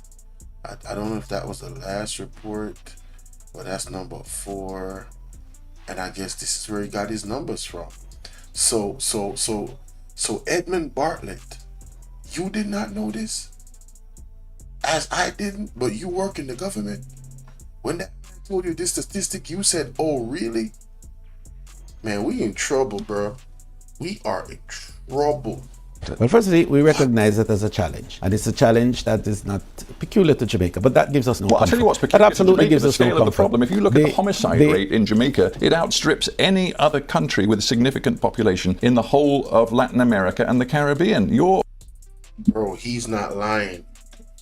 This is one of the things that the Jamaica Labour Party has been trying to play down as if it's something that is not a real issue. Listen what the man just said. Maybe if a white man say it, my Jamaican people will hear it. Listen. That gives us no I'll comfort. tell you what's That absolutely gives the us no scale of the comfort. problem. If you look at the homicide rate in Jamaica, it outstrips any other country with a significant population in the whole of Latin America and the Caribbean. Your murder rate is far higher than Honduras, for example, which used to be the murder capital of the world, far higher than Ecuador or El Salvador. And if one looks across the world at countries like South Africa, which have a huge violent crime problem, you're far higher in terms of homicide rate than Stephen, South here's Africa. the story. The work has been done and is being done. Jamaica is realizing reduction in every element of violent crime over the last. Stop lying! Stop lying! Stop lying! Stop! Hey, who mans is this? Who mans is this? Stop the cap. Stop the cap right now. Stop the cap. No bullshit, bro. Something not right, my wisdom warriors. Something is not right. Tell about them.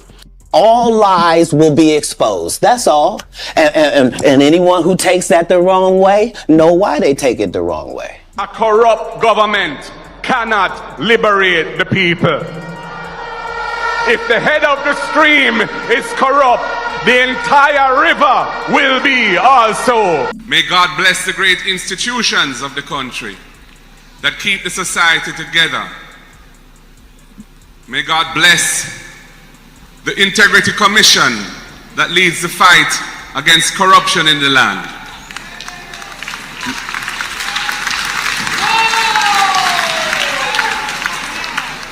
Because corruption is a scourge against the will of God. And the institutions on earth that fight against corruption deserve our full support. Well, finally, I want to say to the people of Jamaica, we're at a tipping point. One of the things that Richard Pandoy, CEO of Shepherd, said to me today, that I think you understand why everybody's so silent and why the people are so silent and I take all of this problem. And that's why I say, we want the people of Jamaica to wise up and rise up and make the man them know. So we know that we are in a crisis and we're not tolerating those things anymore. 12 months in particular. We're seeing the world at countries like South Africa, which have a huge violent crime problem. You're far higher in terms of homicide rate than South Stephen, here's Africa. the story. The work has been done and is being done. Jamaica is realizing reduction in every element of violent crime over the last 12 months in particular. We're seeing tangible work. Investment has been put into building capacity for social development, for dealing with recidivism, to deal with whole building of capacity for people to have better understanding and relationships. So all of that is happening. Then hard laws are being put in place to deal with it. So it's not just a question of punitive action. It is also about social development. Through the ZOSO that we have developed, these are zones of economic support for communities that are, pressured, socially deprived. You say you're, and it is you're making a huge difference. Do you I just want to make. Let me. There's space here for a few questions. Do you know how many separate armed criminal gangs are believed to be at work in Jamaica right now? Well, I don't have a figure on that, but what I'm saying is that the level of dismantling. If you don't have a figure, shut up. It means that you're not equipped to have this conversation. This man in this interview clearly came with all the facts. of those gangs have been phenomenal. Well, I mean, for your information, no question a about respected 2021 study, admittedly that's 3 years old, but there's no reason to believe it's changed very much, found there were, quote, 379 separate organised criminal gangs in Jamaica, with a population of fewer than 3 million. But you know, it is very interesting that number could be there. But Embarrassing. He needs some milk. Yo, you got to know when to concede. What is he babbling about? It's very interesting. Man, listen, this is a global embarrassment. In separate organised criminal gangs in Jamaica, with a population of fewer than 3 million. But you know, it is very interesting that that number could be there. But look at how they have been managed over time. And the truth of the matter is that we have been dismantling, and the Ministry of National Security has had enormous record over the last number of years in dismantling them. And Jamaica's position has not caused, for example, the growth in our tourism. Let's take, for example, which is a very sensitive industry, has not caused a growth reduction. Indeed, we have grown exponentially over the period. Well, hang on, what if that's true? Because you're making the case, you're saying, you know what, we're on top of it, things are getting better. If that is all true, why has the US government, for example, still got a travel advisory out which suggests that all those considering travelling to Jamaica should, quote unquote, reconsider travel due to crime? And if you do go, it says, exercise increased caution. Some areas have increased risk. It says violent crime occurs throughout the country. Sexual assaults occur frequently, including in all-inclusive resorts. That's the official US government advice. That narrative. It's not a narrative. It is not a narrative. What is going on? Stop lying. Oh my God. Stop lying. Stop lying. This dude is a Edmund Bartlett is a bold-faced liar. He said that is the narrative. He's lying. Some areas have increased. He's saying, listen, Edmund Bartlett is saying that the U.S. travel advisory is lying on Jamaica. I don't think y'all caught that. Edmund Bartlett, the Minister of Tourism, is saying that the U.S. travel advisory, their intelligence is off. Damn. Risk. It says violent crime occurs throughout the country. Sexual assaults occur frequently, including... Sexual assaults occur frequently. He ain't telling no lies. In all-inclusive resorts. It happens in the all-inclusive resorts as well. He ain't lying. That's the official US government advice. That narrative is the narrative of a few months ago. You should look at the most recent. You should look at the most... he said a few months ago. So wait a minute. So you telling me, Edmund Bartlett, that now, in a few months, those things have changed in Jamaica? Oh, God. I want to scream, guys, but it's too early. Yo, what the hell is going on? Advice from the US government. The fact is, however, that this is a category 3, which we have had since COVID, and notwithstanding that, we have seen exponential growth. Investment in Jamaica has been phenomenal. FDI has grown phenomenally, and we have had 11 consecutive quarters of economic growth. Now, that is not to say but you that think work... He's not going to talk about the other consecutive quarters of no growth. Just talk about the fluff stuff and not the reality. The fact that we're in a recession. Wow. I think the US government, the UK government, whose travel advisories still advise enormous caution if travelling to Jamaica, and at least in the Americans' case, argue that you should reconsider your travel plans. Do you think that they are just plain wrong? And if you do, what are you doing about it? Absolutely, we're not saying you're wrong. What we're saying is that what has been indicated there is not altogether related to activities that are happening, because travel advisories are a composite of many things, including geopolitical considerations. And we don't ignore that. And we take that, and the good news, in fact, if there's any, is that the arrivals out of the US, for example, has almost doubled in the last 8 years. Just one other point. We've discussed violent crime. You say that the trends are in a positive direction. There's one other thing which is on the minds of some potential visitors to Jamaica, and that is Jamaican attitudes to homosexuality, in particular male gay sex. Now, under your law, as I understand it, that can be penalised. That is, gay sex between men can be penalised by prison terms up to 10 years, including hard labour. And the UK official advice to travellers Travelers says, and I'm quoting, "The attitude of many Jamaicans towards same-sex relationships is hostile. Your tourism minister, would you like to see Jamaica change its laws and change its attitude toward homosexuality?" Well, I tell you, once you go, you know. And I think that's a statement which is factual for all visitors who come to Jamaica,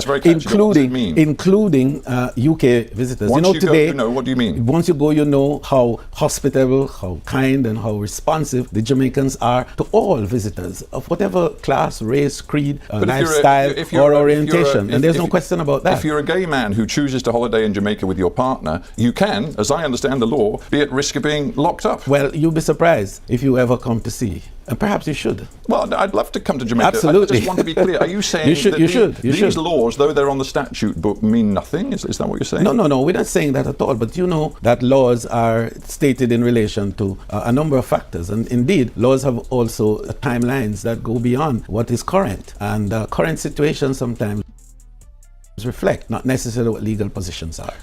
People, my Jamaican people, I want you to hear, Edmund Bartlett is this man, he is moonwalking. This dude is doing the jumping jack around this question. Listen, he ain't answering this question straight up. You know why? Because he don't want a soundbite to say that he said that those people can come to Jamaica freely without anybody frowning on them. You know why? Because they have not been able to enact the Samoa Agreement in its full entirety that they have signed. They have not told the people that they have signed the Samoa Agreement. They have not told the people that they more than likely is going to be changing the Constitution to fit in taking out the buggery law that is in the books, that is official, that can be, and the law is dormant, but it stands. If they want to enforce it, it can be enforced.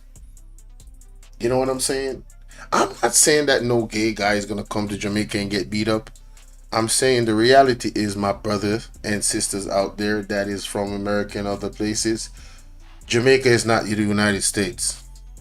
Jamaica is not the United States. Forget what you heard. Jamaica is not the United States. It is not the same. We are not the same. Kendrick Lamar, they not like us. You feel me? For the most part. And that's a fact. I don't see nobody beating up any gay guy or nothing, but we're not into that stuff. Culturally, we are not. By the Bible, by religion, by everything, we are not. And that's the truth. I'm not saying nobody's violently doing anybody anything. No. You might come across somebody, and if you play the wrong way, you might get cussed out. Just like how if you mess with somebody's child, you might get cussed out. If you put certain things to a person to offend them and you are gay, you might get cussed out. And it might seem, kind of intense, the cursing out. I'm just saying, I'm keeping it a buck, I'm keeping it in the stack. So Edmund Bartlett full of shit. He full of shit. He can't say. He got to be politically correct. Because that is not off the books yet. And they fighting to take it off the books. And guess what?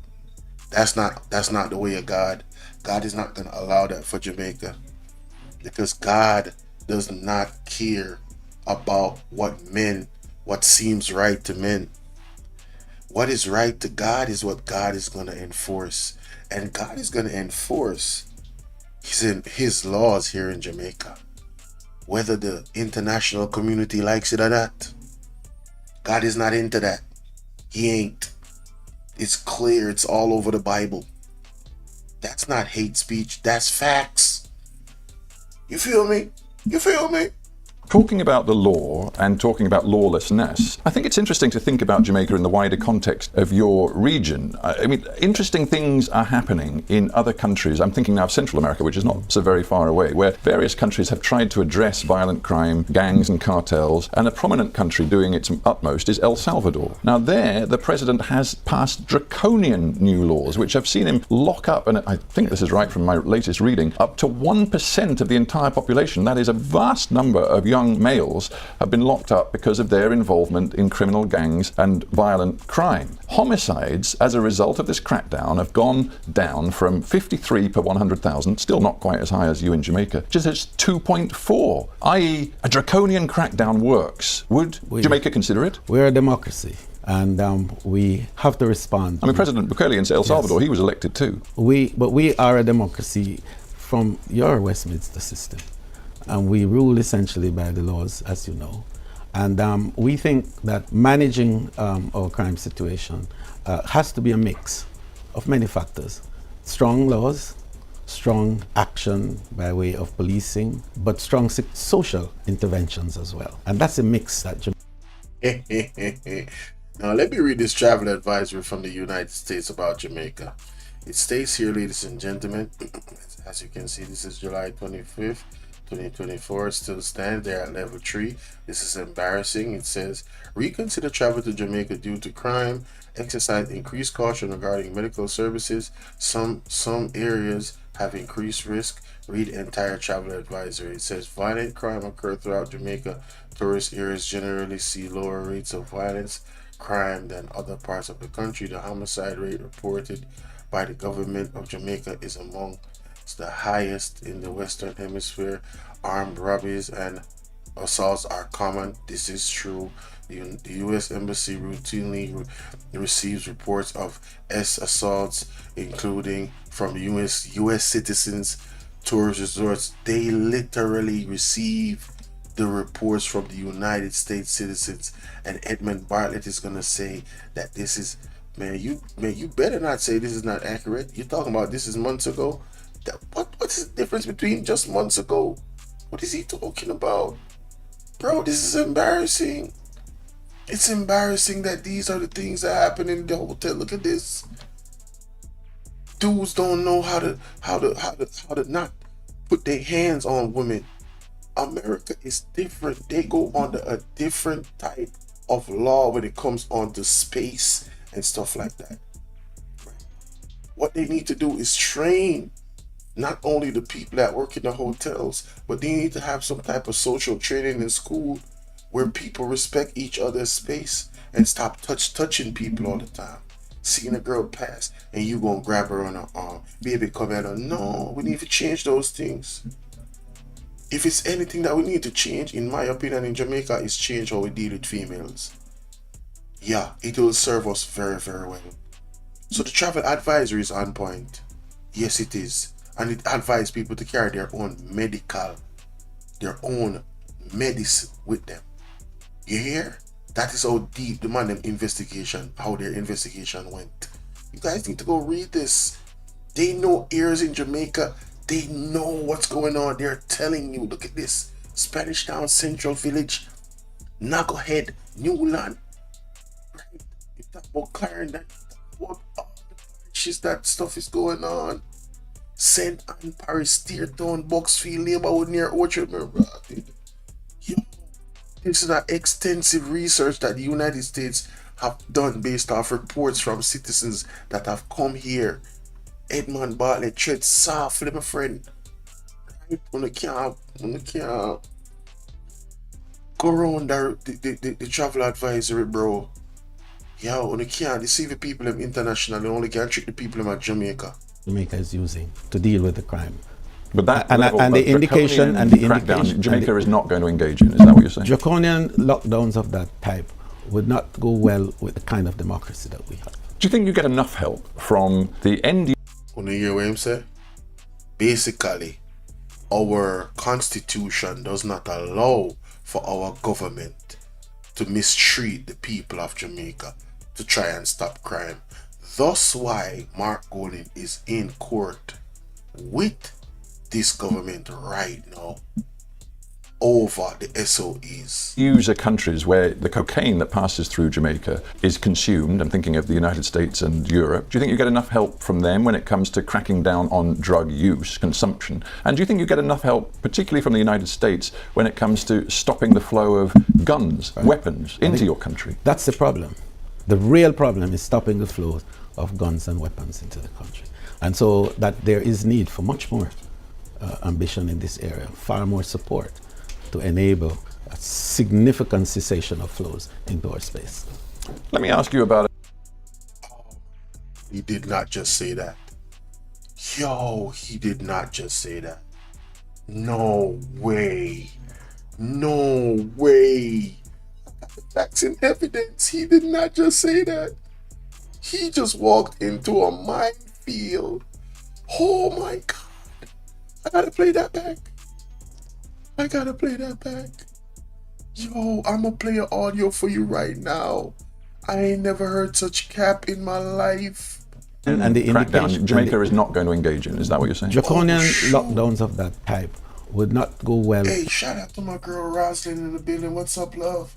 Salute to you. Yo, listen to this. The kind of democracy that we have. Do you think you get enough help from the end user countries where the cocaine that passes through Jamaica is consumed? I'm thinking of the United States and Europe. Do you think you get enough help from them when it comes to cracking down on drug use, consumption? And do you think you get enough help, particularly from the United States, when it comes to stopping the flow of guns, weapons into your country? That's the problem. The real problem is stopping the flow of guns and weapons into the country. And so that there is need for much more ambition in this area. So you telling me, so, hold on, wait a minute. So, Edmund Bartlett, did you just say that the United States of America is not giving you guys enough help in stopping guns and drugs from coming into our borders? Is this what the leg of your mouth will say? Oh, this ladies and gentlemen, let me tell you something. You know what? Let me wait. Ladies and gentlemen, I am going to make this part 1 of this reaction of Edmund Bartlett's interview on BBC, and I'm gonna do a part 2 because the information that I'm about to bring to absolutely debunk the nonsense that Mr. Edmund Bartlett just said a while ago, you're going to want to watch part 2. So I hope that you made it to the end of this video in terms of this particular reaction. All right, remember to hit the like button, share the live, do not keep this to yourself. All right, and remember, hey, if your heart leads you to, the options are there to donate. You have the Cash App, you have the PayPal, and you have the Zelle. Alright, if you want to become a part of the WhatsApp group, the number is 1-876-451-6535, where you will get all notifications if you're not getting them. And I know a lot of you are not getting the notifications. Alright, so let's end off this one. Wow, Mr. Edmund Bartlett, you walk in. I'm gonna find this video before I even play another second. Oh my, yo, the man said that is the problem. I am, oh my God, Lord, you cannot make this up. How was he brave enough? How was he brave enough? Is Edmund Bartlett not aware?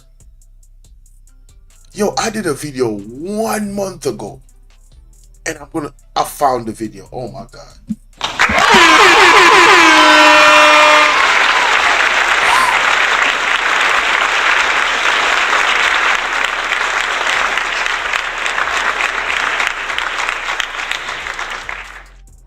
I found the video, y'all. Y'all know we done messed up, right? Yo, y'all know Edmund Bartlett just walked into a rat trap. Oh, and you know what? I was listening to see if the individual that was interviewing him had any information about it. You notice how he moved on? This is the reason why I'm about to play the information to expose the lie. This is the reason why.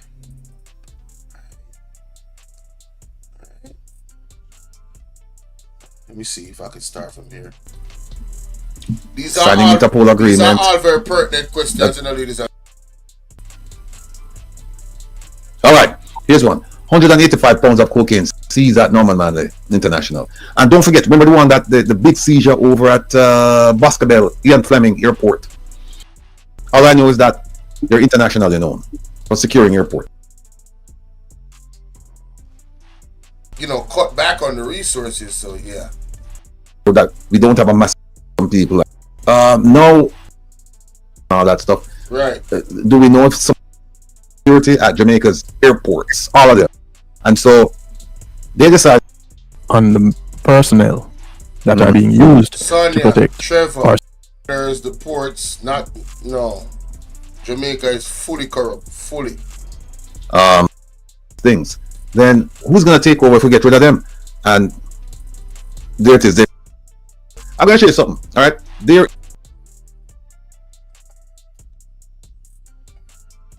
We got Sharon in the morning. Good morning. How you doing? How you doing? What's up? What's up?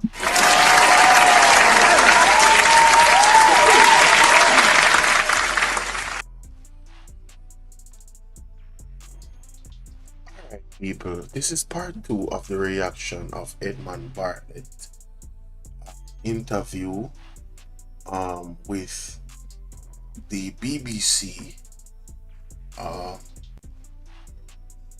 journalist Stephen Sakor. He speaks to Minister of Tourism Edmund Bartlett. He just asked him a very pertinent question, and I'm about to expose some lies, or he might not have been aware of what I'm about to expose, but either way, we're gonna do the exposing. Listen to this. Lockdowns of that type would not go well with the kind of democracy that we have. Do you think you get enough help from the end user countries where the cocaine that passes through Jamaica is consumed? I'm thinking of the United States and Europe. Do you think you get enough help from them when it comes to cracking down on drug use, consumption? And do you think you get enough help, particularly from the United States, when it comes to stopping the flow of guns, weapons into your country? That's the problem. The real problem is stopping the flow of guns and weapons into the country. And so that there is need for much more ambition in this area, far more support to enable a significant cessation of flows into our space. Guys, I hope you could have heard me a while ago, you know. Did you guys hear me when I was introducing the video a while ago? Or was my mic muted? Please tell me that my mic was muted. If you want to become part of the WhatsApp group, to the international security.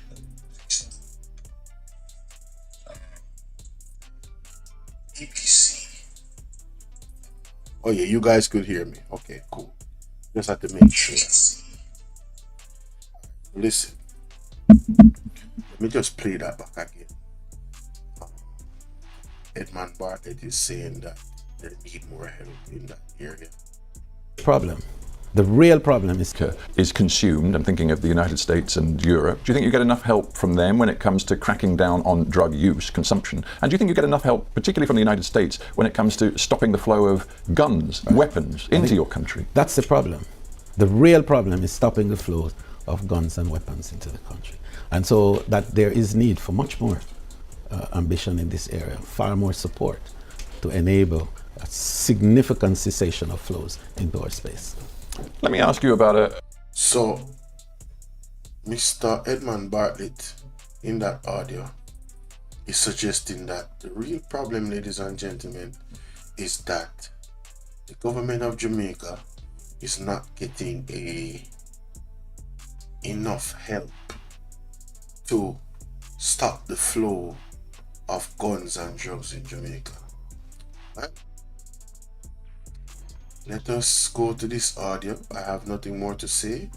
I need you guys to listen attentively.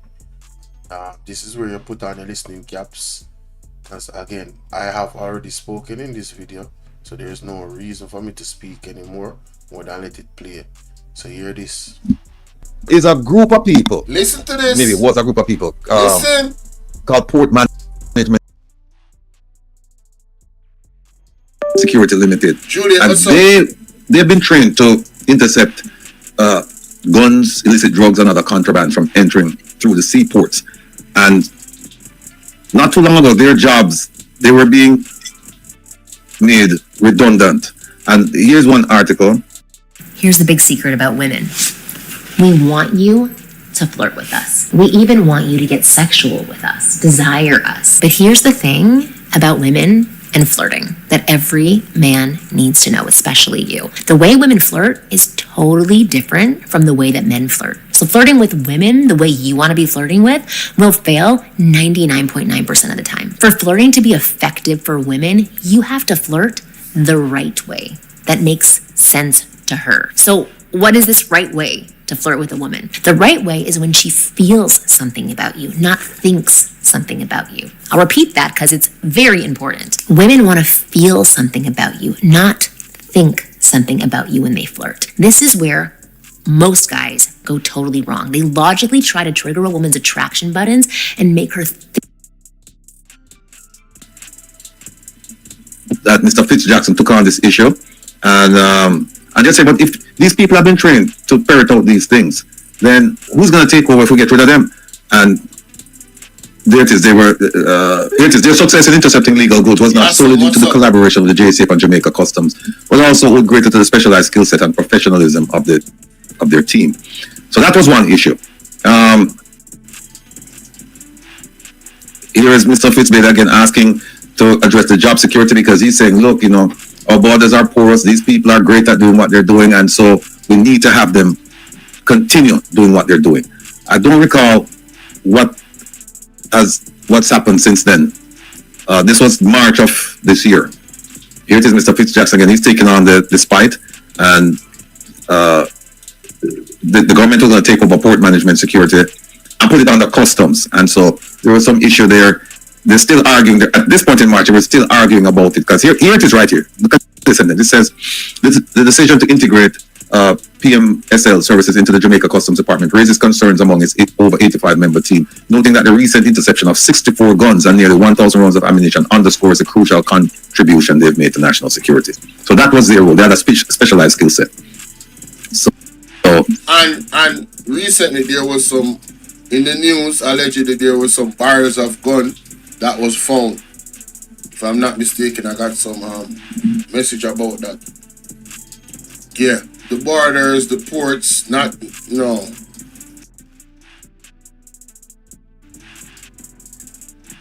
Good morning, ladies and gentlemen. Mistaken, I got some message about that. Yeah, the borders, the ports, not, no. Jamaica is fully corrupt, fully. Let me see, which one is this? And there in May, they were supposed to meet with them. These are some of the guns that they found in Montego Bay, to discuss the future of their jobs. Now, I don't know. And now in June, 6 of them to lose jobs. There it is right there. So the entity that has has been given the directive to help protect our borders is cutting back on the personnel that are being used to protect our civil-like borders. Correct. Now, here's a border protection unit from Jamaica Customs. So that is significant, right? They're cutting costs where the already unprotected border is concerned. I want you guys to pay attention to this, because this is an amazing story. Agency. I didn't even know that the customs was involved in doing all this stuff. And look at this. I tell you, Jamaicans are very good when it comes to structuring things on paper, putting things on paper. Because here it is, they have a border protection unit, they have an intelligence branch, they have a risk management. You can't see it because I can't enlarge it on my screen, but I can tell you, just take my word for it. They have a risk management branch, they have a contraband enforcement team branch, and they're going on, and they started when the US government started making noises about Jamaica being a transshipment point, and so they decided that they're going to form this group, and this group will be responsible for along with the other groups to defend Jamaica's borders. And it says they're going to secure the borders and safeguard citizens and they're going to partner with JCF, JDF, Coast Guard, Port Authority, Ministry of National Security, blah, blah, blah, blah, blah, blah, blah. So that's one of them, right? That's what Customs is responsible for protecting our borders. Now, I hope you guys remember, maybe you don't remember, in July of this year, there was a breach at the Sansta International Airport. And flights were cancelled, emergency protocols initiated, disruption, because they thought that a firearm had passed through the pre-boarding screening machine section. And so, they closed on the whole thing. And Mr. Va said, I want a review of security at Jamaica's airports, all of them. And remember, we talk about the airports, right? That is not 3. It's about 17 airports in Jamaica. Wow. So I want 17? all the airports.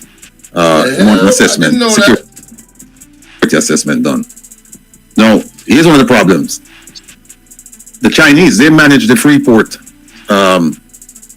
out at Newport East, Newport West. They manage that. What kind of security is out there? Who's in charge of the security out there? The Chinese. How do we know what's being brought in? Exactly. When? From where? For what purpose? Especially if you're talking about consumable, items like food stuff, cigarettes, and all that stuff. Right. Do we know if some of those things are tested? Hey. To make sure that our people are not being poisoned. Hey. I don't know if they've done that. Talk to him. Here's another one. Our former police commissioner. These are signing Interpol agreement. These are all very pertinent questions, ladies and gentlemen. Gathering stuff. Nah, forget about that. Very pertinent. No, that's one I just showed you, the Border Protection Unit. I'm showing you all this because we're going to get to something that's going to shock you. Yes. Now, here's where our Prime Minister said that his administration has made the largest investment in the country's border security. And he gave a wonderful speech. He said, now we have vessels to prevent illegal entry. And we're going to be doing this, we're going to be doing that. But even with the state-of-the-art boat that he has there, the Haitians are still coming into Jamaica using rafts. I don't understand how is it that you have a raft out there with some people and you have... How is that? How do you have a border security? Right? How do you have a border security? And people are coming through, and I'm talking about on our shores, and you have people coming through rafts. I'm talking about, man. But guess what? They have, cut back on the resources, so yeah. It makes sense, right? Cut back on the resources means less manpower. So yeah, let's continue. The state-of-the-art boat with the radar, and then can't pick up nothing. And in fact, in this speech, he says, now we have several vessels of extensive capacity, not just to prevent illegal entry, which we do quite a bit, and we do now serious work to ensure that we don't have a massive migration flow from Haiti and other countries. Nonsense. Absolute nonsense, people. Nonsense, bro. Which one is this? Come on, man. This is September 2023. He says we're bolstering our border. It says we're moving to strengthen our capacity to protect our borders from the increasing flow of guns and drugs from North America and other parts of the world. More talk. Here's customs. See? For those of you who didn't believe me when I say customs to protect borders, them have them both here now. Jamaica Customs Agency advancing its border protection capabilities. And in their fight against illegal activities, they're training people, and they're doing this, and they're doing that. We're getting there, people. And here's this Prime Minister again saying we're gonna bolster our border security to stem the flow of illegal guns. That's a border protection one. We talk about that.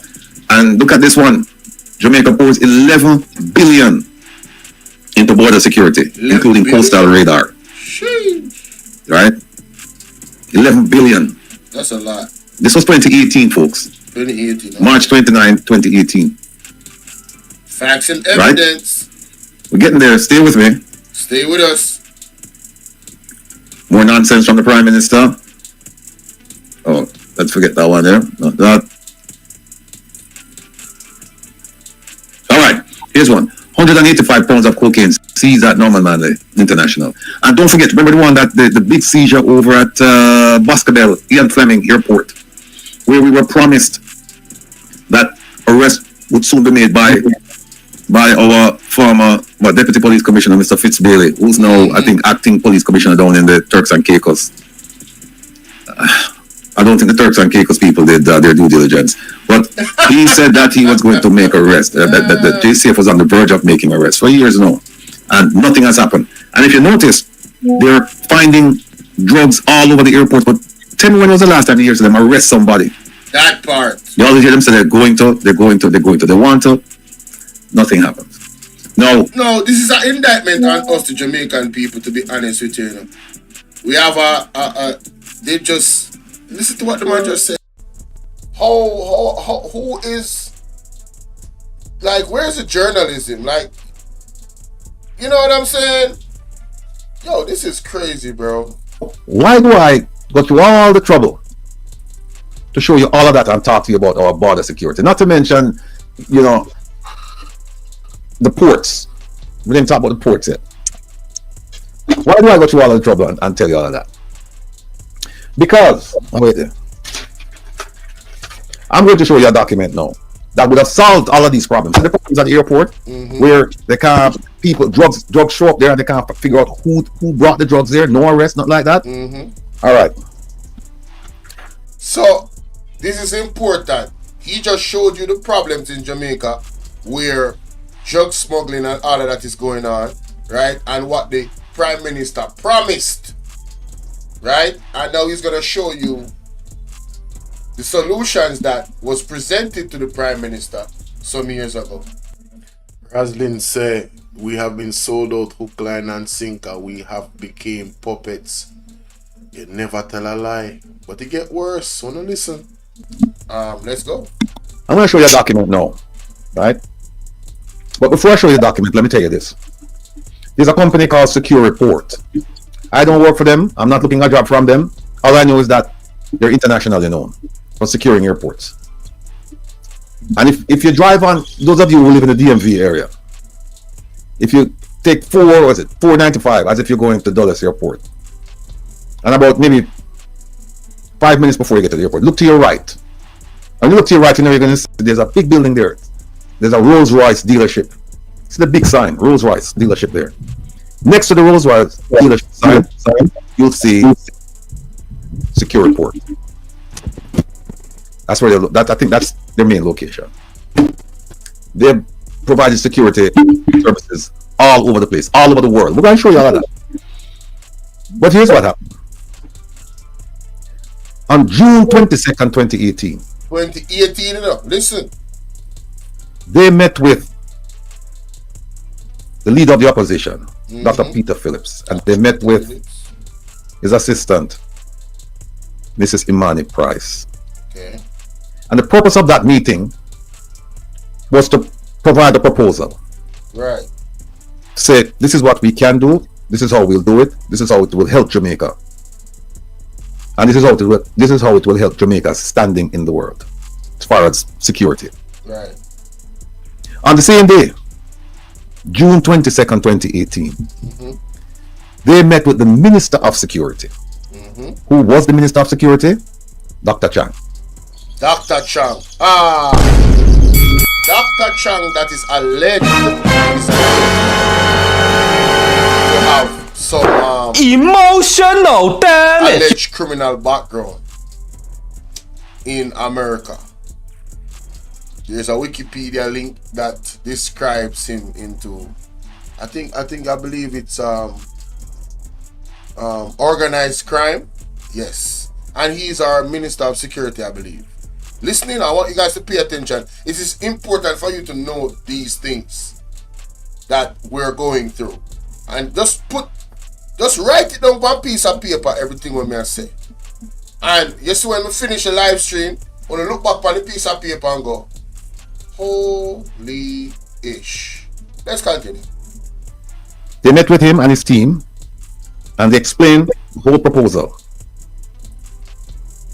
And there's a suggestion that the proposal should be emailed to the permanent secretary. In fact, In fact, the minister himself told them, okay, nice presentation. Now I want you to email that proposal. And I have the proposal. And I also have the what do you call it? The email? No, not the email. The slide presentation. I have the proposal of the slide presentation. And he said, send them to my permanent secretary. From June of 2018. June of 2018. Now, for those who don't know, Will Rattigan, that is that he gets for what he wants, that, you know.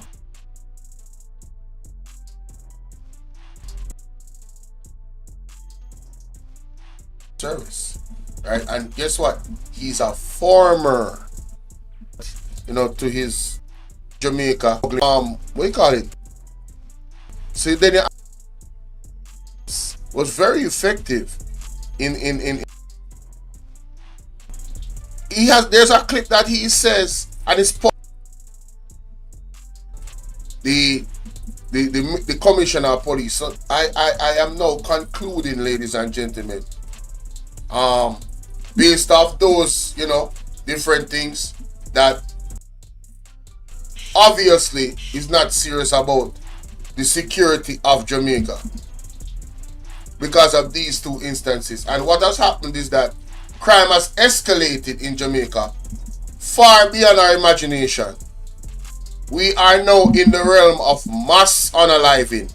Those things never happened in Jamaica. Mass unaliving, that's the stuff I used to hear about that happens in the United States. No, hey, school shootings and stuff like that. Hey, shout out to my people in the US, but I'm not used to that in Jamaica. Big fact. Jamaica has now gone into the territory of mass unaliving people. That is where the crime has gone. Right? And the powers that be, that is at the very, very top. I'm not just talking about the politician. I'm talking about the unseen hand. At the very, very top is to be blamed for the present condition of Jamaica. But let's continue with the story. Let's go. Wait a minute. The email was sent 45 minutes after that meeting. Not 45 days after. Remember, they met with the leader of the opposition and his assistant, and they said, this is what we're going to present to the government. Then they met with the government, they met with the Minister of National Security, said, this is what we'd like to offer you. And he said, you know what? Nice. I like it. Email it to my permanent secretary. 45 minutes later, it was sent to the permanent secretary. On the same day, all of this took place on June 22nd, 2018. Same day, they met with a gentleman by the name of Nari William Singh. He's in charge of Sydney Aviation Authority. He was in charge. I don't know if he's still there. He's still there. You know the name? Yes. Okay. Now, 3 months went by. No response. No response. On the 20th of September, same year, 2018, the US Embassy sent a message to our Prime Minister.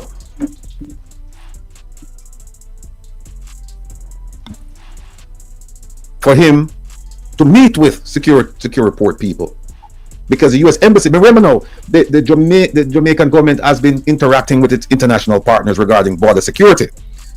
So it makes sense that the U.S. government, with whom they've been conducting liaison and meetings, whatnot, say, hey, listen, secure report, Mr. Prime Minister, they were here 3 months ago, whatever. Take a look at this. We believe that this is going to help the border security. Take a look at this.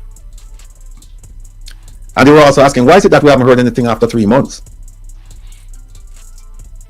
On October 9th, 2018, the Prime Minister's office response to the embassy was that Secure Report should stay in touch with the Minister of Security.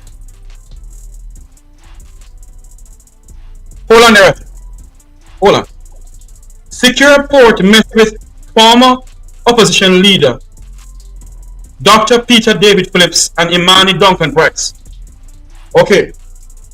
Then Secure whatever went and meet with the Minister of National Security, Dr. Harris Chan. He told them to email his permanent secretary. Immediately, it was about 5 minutes after it was emailed. And then the American embassy asked to meet with the Prime Minister of Jamaica, no, sir? Yeah, 3 months later, after the email was sent with the proposal, the embassy contacted the Prime Minister's office and said, listen, we need you to meet with the secure port people because you're always talking to us about border security and we're trying to help you. Here's a company that's internationally known and we're asking you to meet with this company. The Prime Minister's office responded, go and talk to the Minister of National Security, with whom they had met 3 months before. And hold on there. The same Prime Minister who traveled to Washington to meet with people of the State Department about, according to him, names of Jamaicans shipping guns to Jamaica, no, sir? Right. Exactly. Exactly. So the Prime Minister responded. The Prime Minister's office responded. Go back and go talk to the minister, the same person who talked to 3 months ago, and he no respond to him. Go back and talk to him, man. Right? That was October 9th. No, ladies and gentlemen, in Jamaica, them call this merry-go-round. If you are serious about border security, and the kicker is coming in up, the real kicker to this story is coming. If you are serious about border security, and you're getting these offers in 45, what I'm saying, 45, 4 or 5 hours time or 45 hours, that's all. Them send the email, and now look what them are telling, man. If you go back to this person, like, if you are the man, you are the one that is hands-on. You have, the Prime Minister have 19 or 28,000 different agencies run under the minister, under the Prime Minister's office, right? So it's a hands-on brother based off of what we understand, right? You can say this is a man that he likes to get things done, innit? So we are getting this offer right here. Resilience, how you doing? Good to see everybody coming in. Remember to smash that like button. So you're getting all of this, and share the live, guys, with 10 people, alright? You're getting all of this help, ladies and gentlemen, but yet still you decide not to move with urgency. That don't make no sense to me. It tells me a lot. See, you can say one thing, right? But what about the action behind it? That's like you going into business with somebody and you guys sit down and have a verbal conversation about where you want to take things and you're excited about it, and then they come, all right, so here's all of the papers, right? Get the lawyer to look over everything and get back to me as soon as possible. And then 6 months pass, 1 year pass. There's no way you're taking that person seriously about business. So I don't take this government serious about the business of securing our borders. But he boasts about spending a lot of money on the JCF, right? And the police force, right? So where is this money actually going? Is it going into bolstering the JCF, or is just this another scheme, right, of corruption? I'm just asking, because this don't make no sense. But again, the kicker is coming. Antoinette, how you doing? Blessings to you all that is here in the building. Remember to like and share. October 11th, the Minister of National Security responded and acknowledged receiving the proposal 3 months earlier.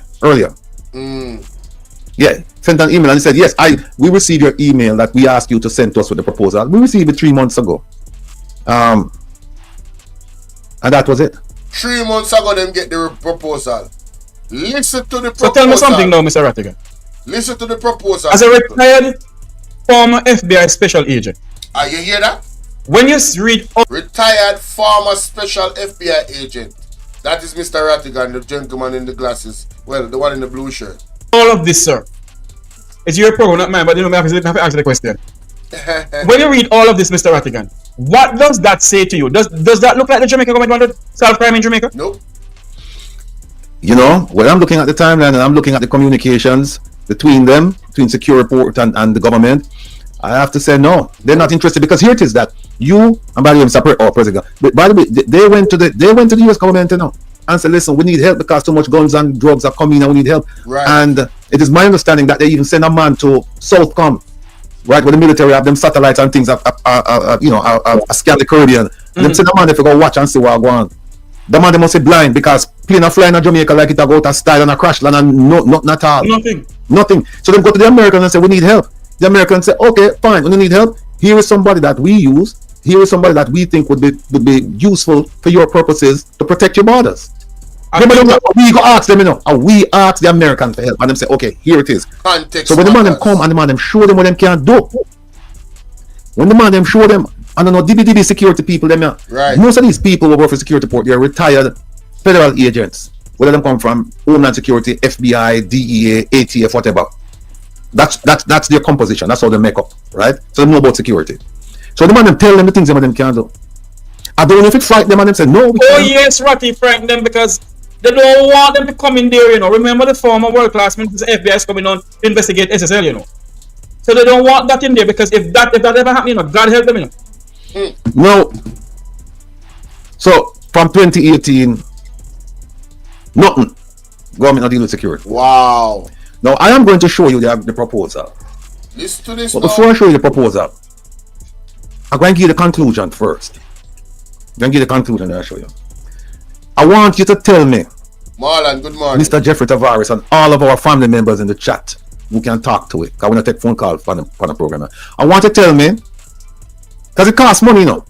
It costs money. I want you to tell me how much money Secure Report was charging Jamaica to put this technologically advanced system in the airport. And by the way, this system, you could also use it at the ports. I want you to tell me how much money you think security. The money there. Tell me how much. About 50 million US, Jamaican. You get one. Come in, people, and talk to me, This is the part where we need, it's interactive. Come in, talk to me. How much money you think Secure Report is a charge Jamaica for putting in the system? This is the banger right there. Look how much money they want to charge. This is the banger. $3 billion. $100 million. People, you know what? Let me get the music ready. Tonight, we are going to witness the most anticipated match good morning. in the history of professional wrestling Like and share for the heavyweight championship of the world. Yes, sir. Are you ready? Are you ready for your answer? Wrestling fans, are you ready? Talk to me, ladies and gentlemen. For the thousands in attendance and the millions watching around the world, from the capital city of the United States of America, Washington, D.C., ladies and gentlemen, let's get ready to rumble!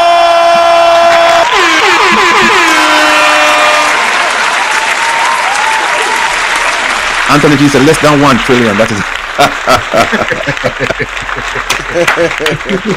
Anthony, easy at all. Pastor Ricky, 100. Petra E, 5 billion. Million of US are Jamaican that. Petra, 2.5. Fenija, I'd say what? 100 million. All right. Joycelyn, Freedom, OT. And come at the front of the class. Monica, come at the front of the class. Come at the front of the class, people. This is how much them are charge Jamaica. Listen, $0. Hold on, Ratty. Zero? Zero. There was no money even for them to thief.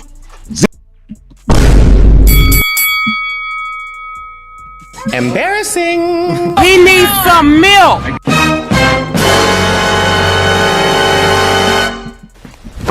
Emotional damage. A corrupt government cannot liberate the people. If the head of the stream is corrupt, the entire river will be also. Zero. No money at all. Here's how the deal was structured. Listen to his deal.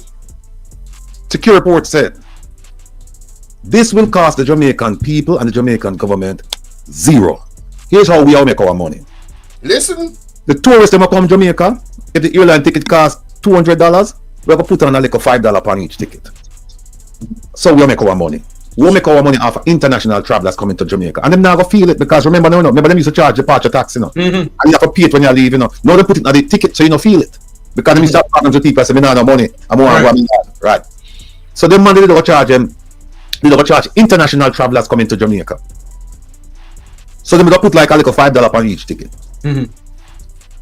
And cricket, Jamaican government said, no, we don't know. We don't know. We don't want nothing from you. Here's the agreement. I have the slide presentation, but I won't show that. I'll just show you the agreement itself. Feel it, because remember them use feel it. Because them start talking to people, so we don't have no money. Right. So the money they don't charge them. They don't charge international travelers coming to Jamaica. And you go. That's the things they money they plan for do. All right, here we go. See it there. Secure port. It means that they're going to secure ports, airports, seaports, whatever. Right? But this one had to deal with the airports, right? I remember now people. All right, before I'm going to the structure of the deal and showing the deal, ladies and gentlemen, I'm live on both platforms. Listen up. I want the labor right them. I want the labor right them to explain to me why is it that a company that the USA uses to secure their borders effectively when it comes to drug smuggling and gun smuggling and all of these things. Why is it that that entity was allegedly, and it's not alleged because he's showing the report on the screen right now. Why is it that allegedly that company offered the Jamaican government a charge of $0 to implement this technology in our ports and everywhere? Why is it that they did not take that offer? As Mr. Rattigan is explaining, the offer entails that they would make their money off travel. And doesn't that make sense? If you're going to secure our borders more effectively, wouldn't the traveling it would benefit travel, like you would have more people traveling to Jamaica, because now the USA can boast that Jamaica is now a safe hub where not a lot of guns is being smuggled in Jamaica. And let me cut it here. So let us go back to what Mr. Edward Bartlett was asked and was said. Drug use, consumption. And do you think you get enough help with cocaine that passes through Jamaica is consumed? Draconian lockdowns of that type would not go well with the kind of democracy that we have. Do you think you get enough help from the end user countries where the cocaine that passes through Jamaica is consumed? I'm thinking of the United States and Europe. Do you think you get enough help from them when it comes to cracking down on drug use, consumption? And do you think you get enough help, particularly from the United States, when it comes to stopping the flow of guns, weapons into your country? That's the problem.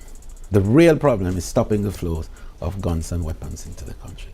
And so that there is need for much more ambition in this area, far more support to enable a significant cessation of flows into our space. Let me ask you about... So, ladies and gentlemen, you see why I brought this up. Two things, something is definitely wrong here. You see that Edmund Bartlett was not aware of this secure report incident or situation, which it might be the case that he's not aware. So therefore, we're gonna assume that Edmund Bartlett was just not aware. But the fact of the matter is, ladies and gentlemen, the Jamaican Labour Party got an offer of that would cost the government nothing, and one that would help to ensure that our ports would be secure. Why wouldn't they use the United States? It's not like the United States did not come to Jamaica, like they had some political intention. You know what I mean? Like, oh, we have these people, I think you should use. No, you went to them and asked them, we need some help. And they said, here's the help. I wonder if it's a case where the Jamaica Labour Party wanted them to give them money to bolster efforts down here. Was it a money grab? Because it doesn't make any sense. This company has a reputation. They do their job well because they're secure in the United States and the United States is recommending them. Hello. So they do their job well. These are people that are ex-military and so forth, right?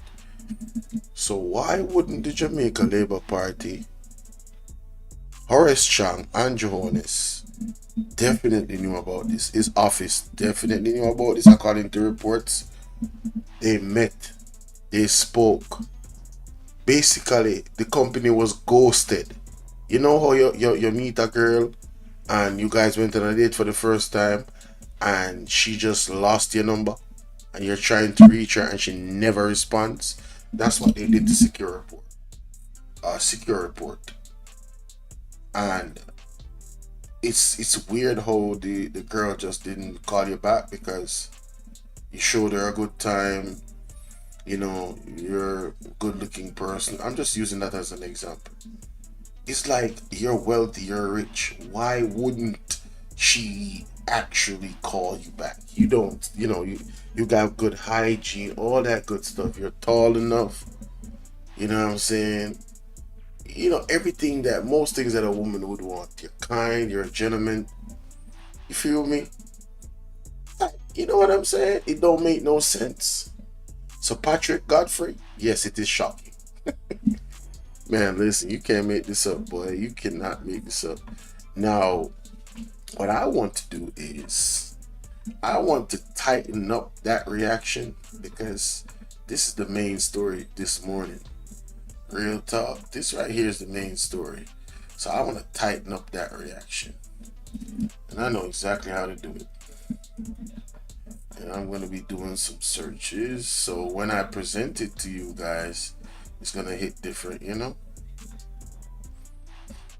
I don't like how that one turned out a while ago. I had to go back and it just took too much time. Oh, Lord. What's going on here? That's not the right one. This is the one. This is the original video from this is the original video from that day when they was doing this. The original video. Hold up. Oh, wait a minute. Damn. Is it the original video? I remember John Tavares was on there. Oh yeah, it is the original video. Yeah, right here. Structuring things on paper. Responded and acknowledged receiving the proposal 3 months earlier. And Cricket, Jamaican government said, no, we don't know nothing. We don't know. We don't want nothing from you. Here's the agreement. I have the slide. Nothing. Government not deal with Secure Report. Responded and acknowledged receiving the proposal 3 months earlier. William Singh. He's secure report people, because you're always talking to us about border security.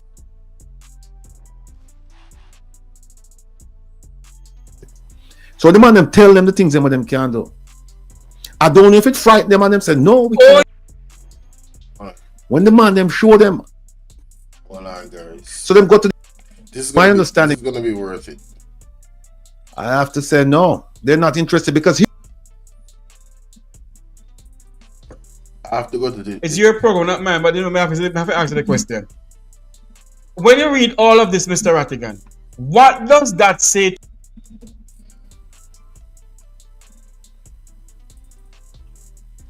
So tell me something now, Mr. Rattigan. As a retired, come on, I need to find that. Asked to meet with the Prime Minister of Jamaica, no, sir? Yeah, 3 months later, after the email was sent with the proposal, the embassy contacted the Prime Minister's office and said, listen, we need you to meet with the secure report people because you're always talking to us about border security and we're trying to help you. Here's a company that's internationally known and we're asking you to meet with this company.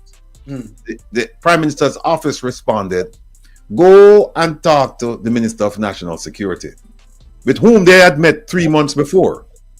And hold on there. The same Prime Minister who traveled to Washington to meet with people of the State Department about, according to him, names of Jamaicans shipping guns to Jamaica, no sir? Exactly. Exactly. Can't make it up, bro. The minister responded, the Prime Minister's office responded, go. Oh, yeah. And that was it. Yeah, here we go. This is the part. Proactive. Come in, talk to me. How much money you think Secure Report did that charge Jamaica for putting in the system? All right, I'm gonna pause that right there. Yes, El Perfecto. Then I'm gonna go. What's the timestamp on that? Let me see the timestamp on that. Timestamp on that is 3 hours and 45 minutes. All right, I need to go back a little bit from that where it actually begun when he started to talk about it. Let me see. No, right? But before I show you the document, let me tell you this. There's a company called Secure Report. I don't work for them. I'm not looking a job from them. All I know is that they're internationally known for securing airports. And if you drive on, those of you who live in the DMV area,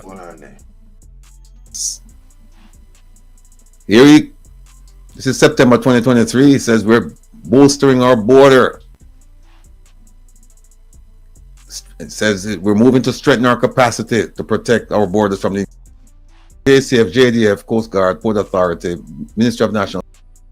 Continue doing what they're doing. I don't recall what's happened since then. This was March of this year. Here it is, Mr. Fitzjackson again. He's taking on the. You got Mr. Fitzjackson. Need. Anytime I see Mr. Fitzjackson come out, it's always some very important issues in talking about. Very important. Security Limited, and they've been trained to intercept, ferret out these things. Then who's gonna take over if we get rid of them? And there it is. Here it is. Their success in intercepting legal goods was not solely due. Yeah, and right around here that he started to speak about this. Not too long ago, their jobs. Security Limited. And there, time I talk, sometimes I close my eyes, you know, so I don't even really look on the screen. So blame Kevin, all right? But I'm going to show you something, all right? There is a group of people, maybe it was a group of people, called Port Management Security Limited, and they've been trained to intercept guns, illicit drugs, and other contraband from entering through the seaports. And not too long ago, their jobs, they were being made redundant. And here's one article that Mr. Fitzjackson took on this issue, and they're saying, but if these people have been trained to ferret out these things, then who's gonna take over if we get rid of them? And there it is. Here it is. There's a number. How many agencies are responsible for protecting Jamaica's borders? Okay, very good. This is important. Slice of ham. You don't pay rent yet, light, water. Right after this start. Transportation. School fee for the kids if you have kids. Yeah, OT, I did that math. That's what I'm saying. If the Jamaica price don't get you, the US price will. So Jamaicans, how do you eat? I don't know. You know. Right here, so all right, good. So I have it all set up. Oh, thank you guys for being patient. I really appreciate y'all. Sit by and enjoy the show, ladies and gentlemen. Trust me, it's gonna be worth your while the way I put this together. All right, so that's the first clip that I'm gonna play. Then I'm gonna play the clip from Mr. Edmund Bartlett talking to the person on BBC, and then we're gonna go to the the facts and evidence in its entirety. How about that? How about that? Wait, let me see here. So, yeah, okay.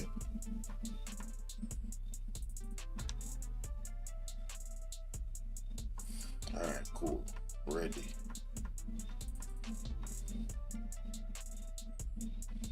Ready. We need to speed this up.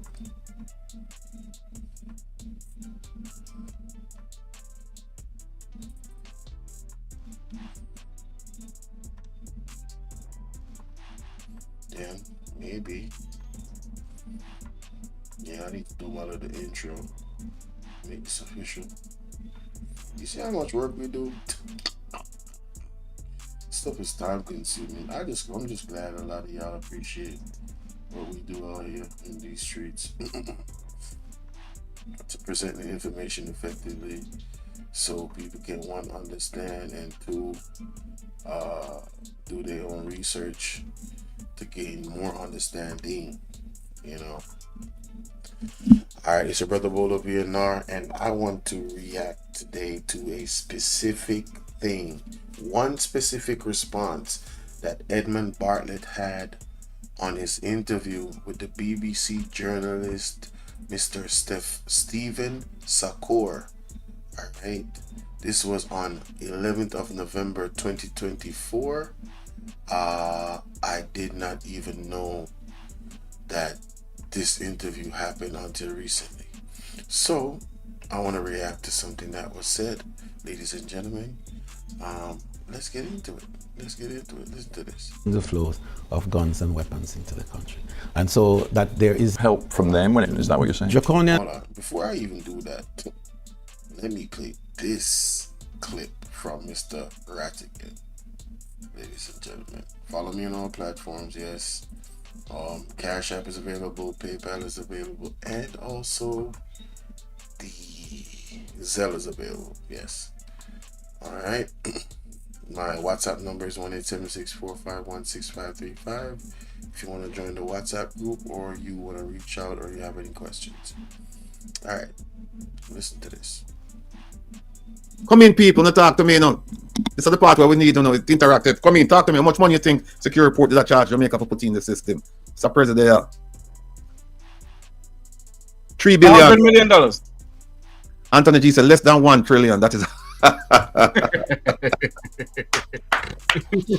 Anthony, you know, easy at all. Pastor Ricky, 100. Paternity, 5 billion. Million of US are Jamaican that. Petra, 2.5. Penija, I'd say what? 100 million. All right. Joycelyn, Freedom, OT. I'm gonna come at the front of the class. Monica, come at the front of the class. This is how much them are charge Jamaica.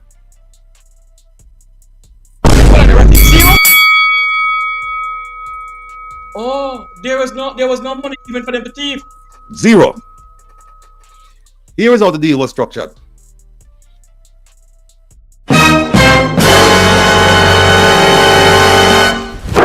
Emotional damage. You're gonna need to remember that the deal that was offered was zero.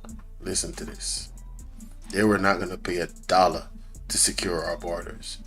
That was years ago. Now listen to Edmund Bartlett. And lockdowns of that type would not go well with the kind of democracy that we have. Do you think you get enough help from the end user countries where the cocaine that passes through Jamaica is consumed? I'm thinking of the United States and Europe. Do you think you get enough help from them when it comes to cracking down on drug use, consumption? And do you think you get enough help, particularly from the United States, when it comes to stopping the flow of guns, weapons into your country? That's the problem. The real problem is stopping the flow of guns and weapons into the country. And so that there is need for much more ambition in this area, far more support to enable a significant cessation of flows into our space.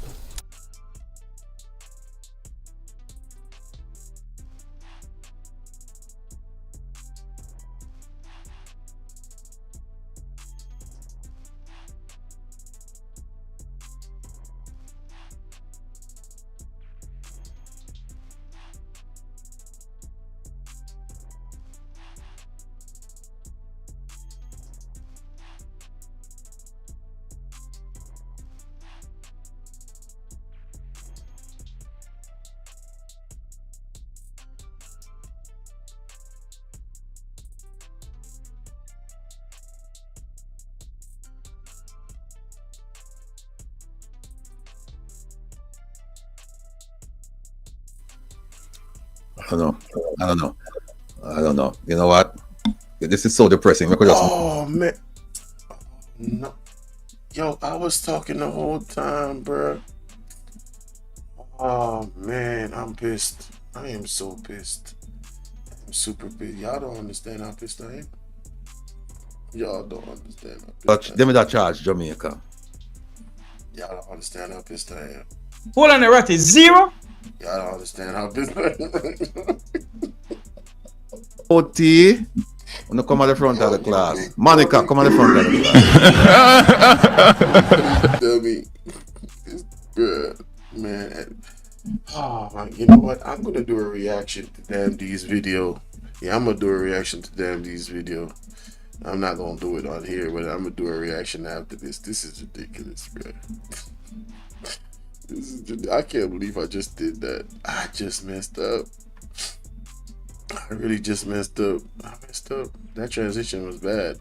Particularly from the United States when it comes to stopping the flow of kind of democracy that we have. Do you think you get enough help from the end user countries that Jamaica is using to deal with the crime? But that and level, the indication and the crackdown, indication, Jamaica is not going to engage in. Is that what you're saying? Draconian lockdowns of that type would not go well with the kind of democracy that we have. Do you think you get enough help from the end user countries where the... What's going on? I'm pausing the damn lockdowns of that. Yeah. Shut up. Shut up. Alright, ladies and gentlemen, it's your brother Bolo V&R. We're in the building. Edmund Bartlett was in an interview with Mr. Stephen Sacco, and I'm reacting to a specific thing that he said in the interview. Listen to this.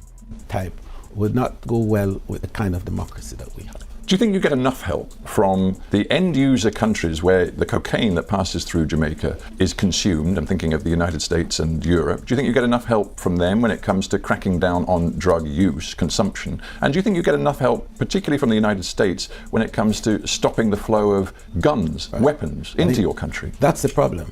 The real problem is stopping the flow of guns and weapons into the country. And so that there is need for much more ambition in this area, far more support to enable a significant cessation of flows into our space.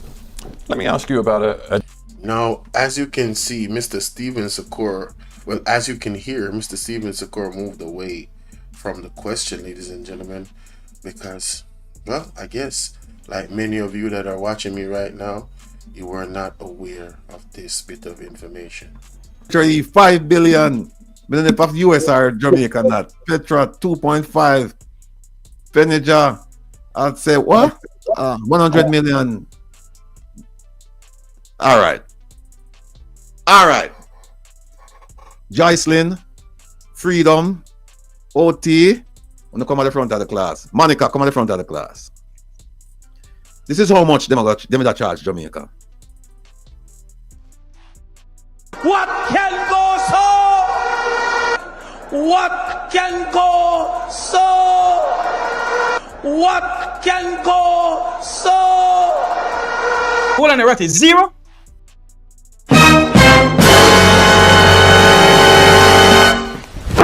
Emotional damage. Oh, there was no money given for them to thief. Embarrassing. He needs some milk. 0. Here is how the deal was structured. Secure report said, this will cost the Jamaican people and the Jamaican government 0. Here's how we all make our money. The tourists that come to Jamaica, if the airline ticket costs $200, we have to put on a little $5 on each ticket. So we all make our money. We'll make our money off of international travelers coming to Jamaica. And them not gonna feel it because remember them used to charge departure tax, And you have to pay it when you leave, Now they put it on the ticket so you don't feel it. Because them used to have problems with people.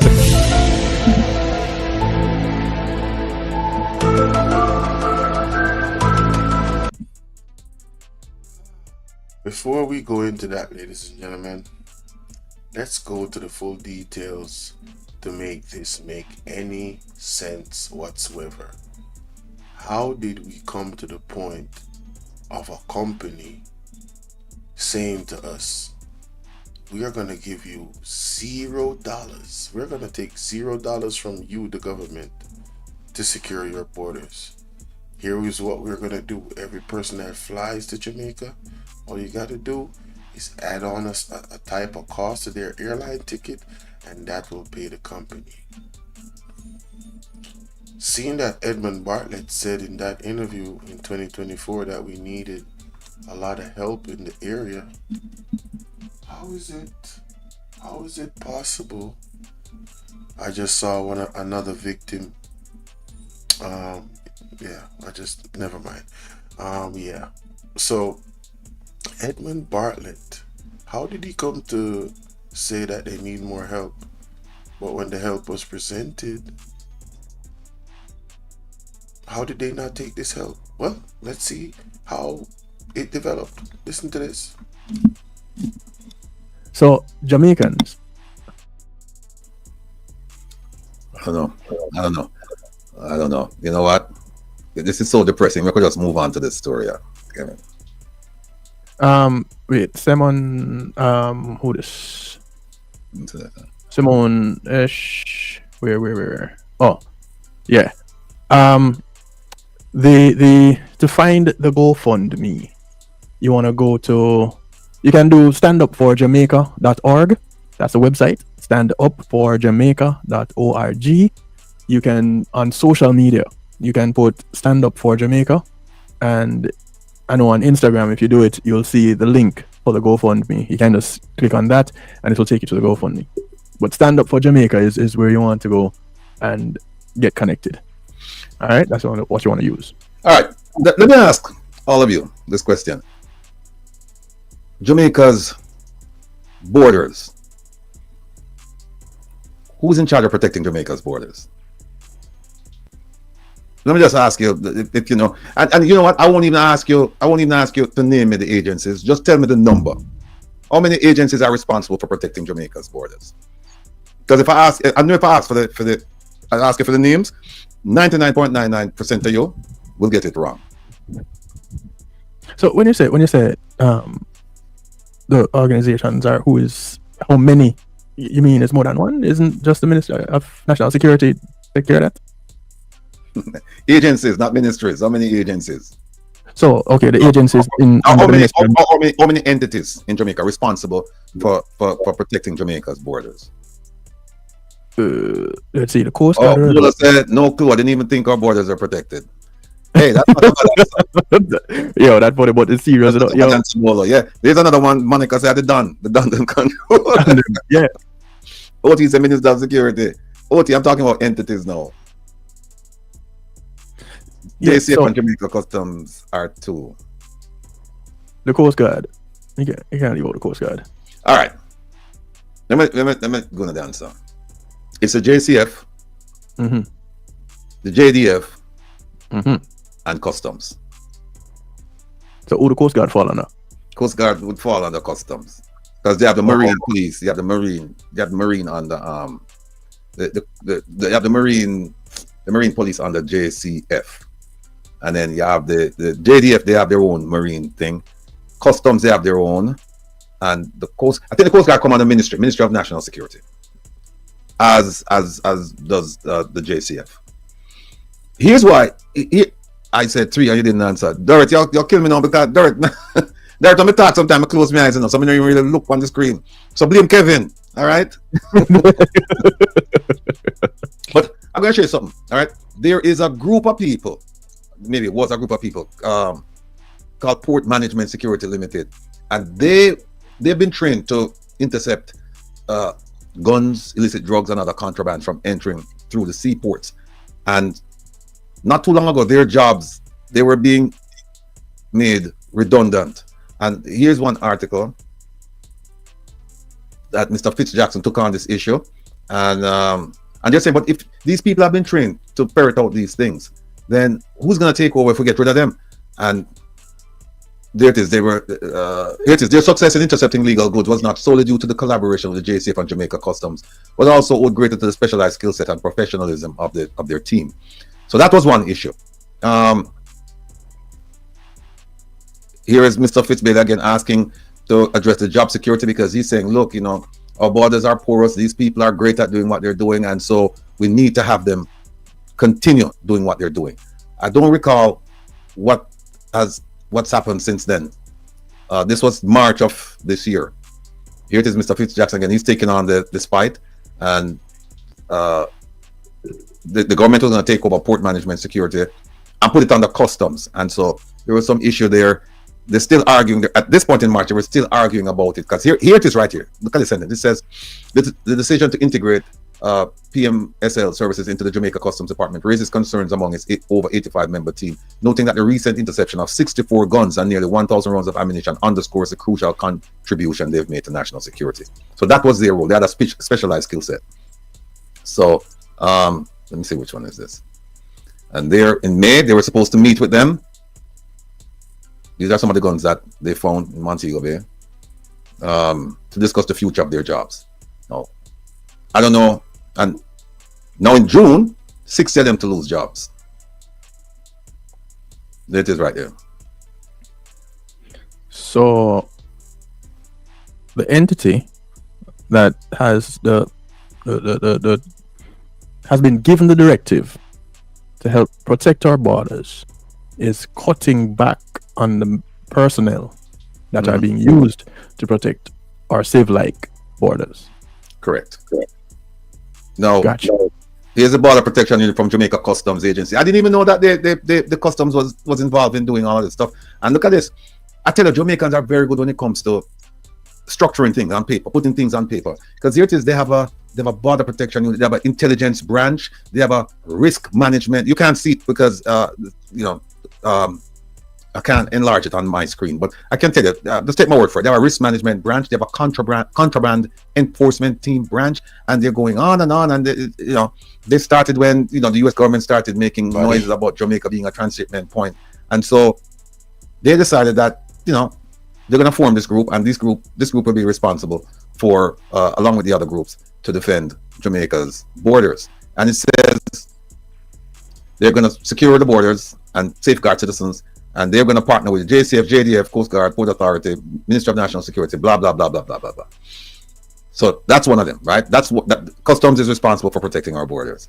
Now, I hope you guys remember, maybe you don't remember, in July of this year, there was a breach at the Sangster International Airport. And flights were canceled, emergency protocols initiated, disruption, because they thought that a firearm had passed through the pre-boarding screening machine section. And so, they closed on the whole thing. And Minister Vaz said, I want a review of security at Jamaica's airports, all of them. And remember, we talk about the airports, right? That is not 3. It's about 17 airports in Jamaica. So they want all the airports. They want an security assessment done. Now, here's one of the problems. The Chinese, they manage the Freeport out at Newport East, Newport West. They manage that. What kind of security is out there? Who's in charge of the security out there? How do we know what's being brought in? When? From where? For what purpose? Especially if you're talking about consumable, items like foodstuff, cigarettes, and all that stuff. Do we know if some of those things are tested to make sure that our people are not being poisoned? I don't know if they've done that. Here's another one. Our former police commissioner signing Interpol agreement, that gathering stuff. Nah, forget about that. No, that's one I just showed you, the border protection unit. I'm showing you all this because we're going to get to something that's going to shock you. Now, here's where our Prime Minister said that his administration has made the largest investment in the country's border security. And he gave a wonderful speech. He said, now we have vessels to prevent illegal entry. And we're going to be doing this, we're going to be doing that. But even with the state-of-the-art boat that he has there, the Haitians are still coming into Jamaica using rafts. I don't understand how is it that you have a raft out there with some people and you have a state-of-the-art boat with the radar and them can't pick up nothing. And in fact, in this speech, he says, now we have several vessels of extensive capacity, not just to prevent illegal entry, which we do quite a bit, and we do now serious work to ensure that we don't have a massive migration flow from Haiti and other countries. Nonsense. Absolute nonsense, people. Which one is this? This is September 2023. He says we're bolstering our border. It says we're moving to strengthen our capacity to protect our borders from the increasing flow of guns and drugs from North America and other parts of the world. More talk. Here's customs. See? For those of you who didn't believe me when I say customs are protect borders, them have them both here, I know. Jamaica Customs Agency advancing its border protection capabilities. And in their fight against illegal activities, they're training people, and they're doing this, and they're doing that. We're getting their people. And here's this Prime Minister again saying we're gonna bolster our border security to stem the flow of illegal guns. That's a border protection one. We talk about that. And look at this one. Jamaica pours 11 billion into border security, including coastal radar. Right? 11 billion. This was 2018, folks. March 29, 2018. Right? We're getting there. Stay with me. More nonsense from the Prime Minister. Oh, let's forget that one there. Not that. All right. Here's one. 185 pounds of cocaine seized at Norman Manley International. And don't forget, remember the one that the big seizure over at Boscobel, Ian Fleming Airport, where we were promised that arrest would soon be made by our former Deputy Police Commissioner, Mr. Fitzbailey, who's now, I think, acting police commissioner down in the Turks and Caicos. I don't think the Turks and Caicos people did their due diligence.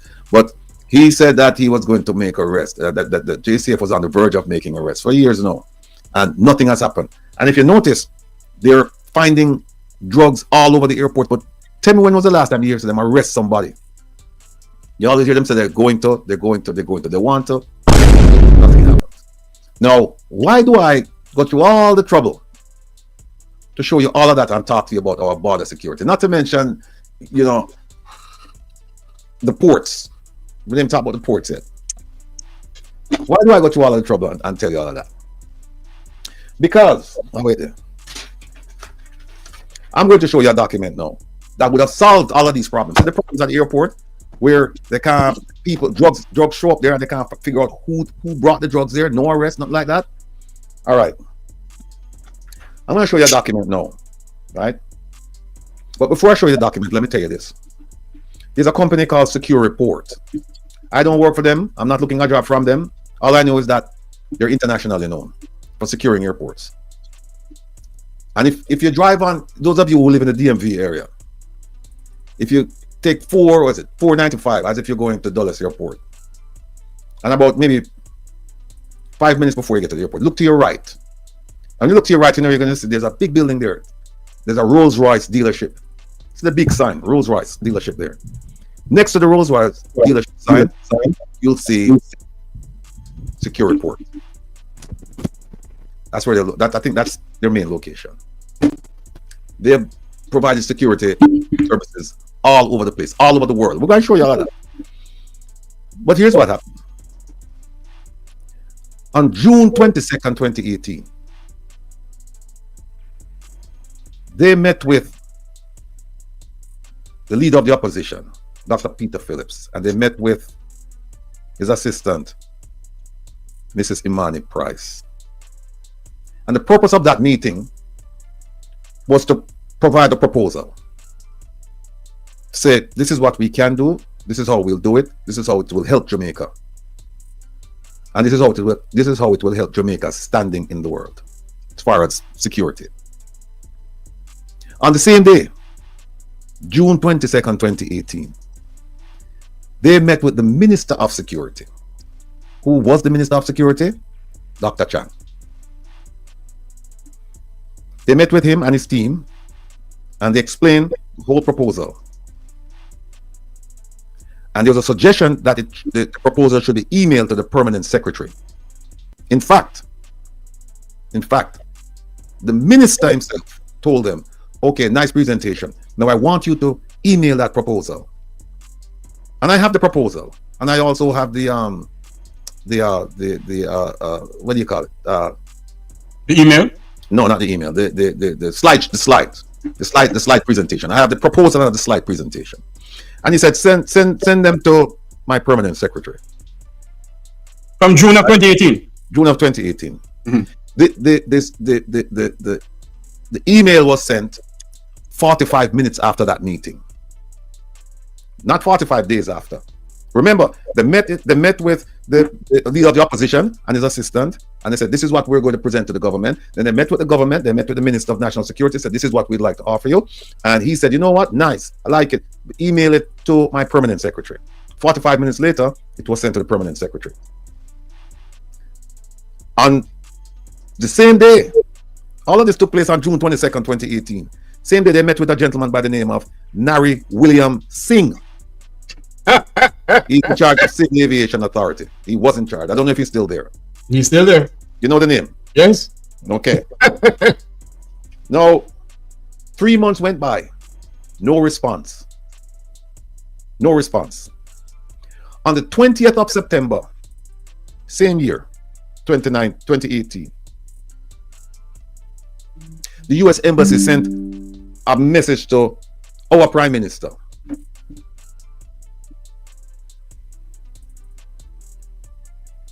For him to meet with secure report people. Because the U.S. Embassy, remember now, the Jamaican government has been interacting with its international partners regarding border security. So it makes sense that the U.S. government, with whom they've been conducting liaison and meetings, whatnot, say, hey, listen, secure report, Mr. Prime Minister, they were here 3 months ago, whatever. Take a look at this. We believe that this is going to help your border security. Take a look at this. And they were also asking, why is it that we haven't heard anything after 3 months? On October 9th, 2018, the Prime Minister's office response to the embassy was that secure report should stay in touch with the Minister of Security. Hold on there. Hold on. Secure report met with former opposition leader Dr. Peter David Phillips and Imani Duncan Bryce. Okay. Then secure whatever went and meet with the Minister of National Security, Dr. Harris Chan. He told them to email his permanent secretary. Immediately, was about 5 minutes after it was emailed. And then the American embassy asked to meet with the Prime Minister of Jamaica. That's what? Yeah, 3 months later, after the email was sent with the proposal, the embassy contacted the Prime Minister's office and said, listen, we need you to meet with the secure report people because you're always talking to us about border security and we're trying to help you. Here's a company that's internationally known and we're asking you to meet with this company. The Prime Minister's office responded, go and talk to the Minister of National Security, with whom they had met 3 months before. And hold on there. The same Prime Minister who traveled to Washington to meet with people of the State Department about, according to him, names of Jamaican shipping guns to Jamaica. No, sir? Exactly. Exactly. You know, brother. So the Prime Minister responded. The Prime Minister's office responded. Go back and go talk to the minister the same person who talked to 3 months ago and did not respond to him. Go back and talk to him, man. Right? That was October 9th. On October 11th, the Minister of National Security responded and acknowledged receiving the proposal 3 months earlier. Yeah, sent an email and he said, yes, we received your email that we asked you to send to us with the proposal. We received it 3 months ago.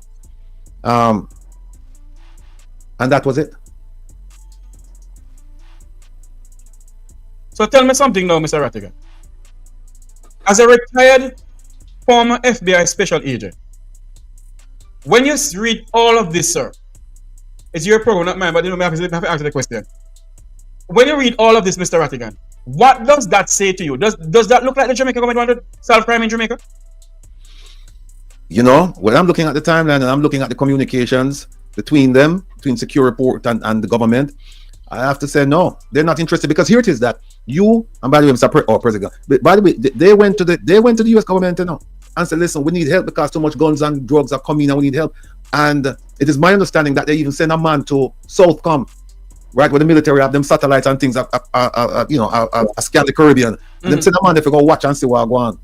The man they must be blind because plane a flying in Jamaica like it a go out of style and a crash land and nothing at all.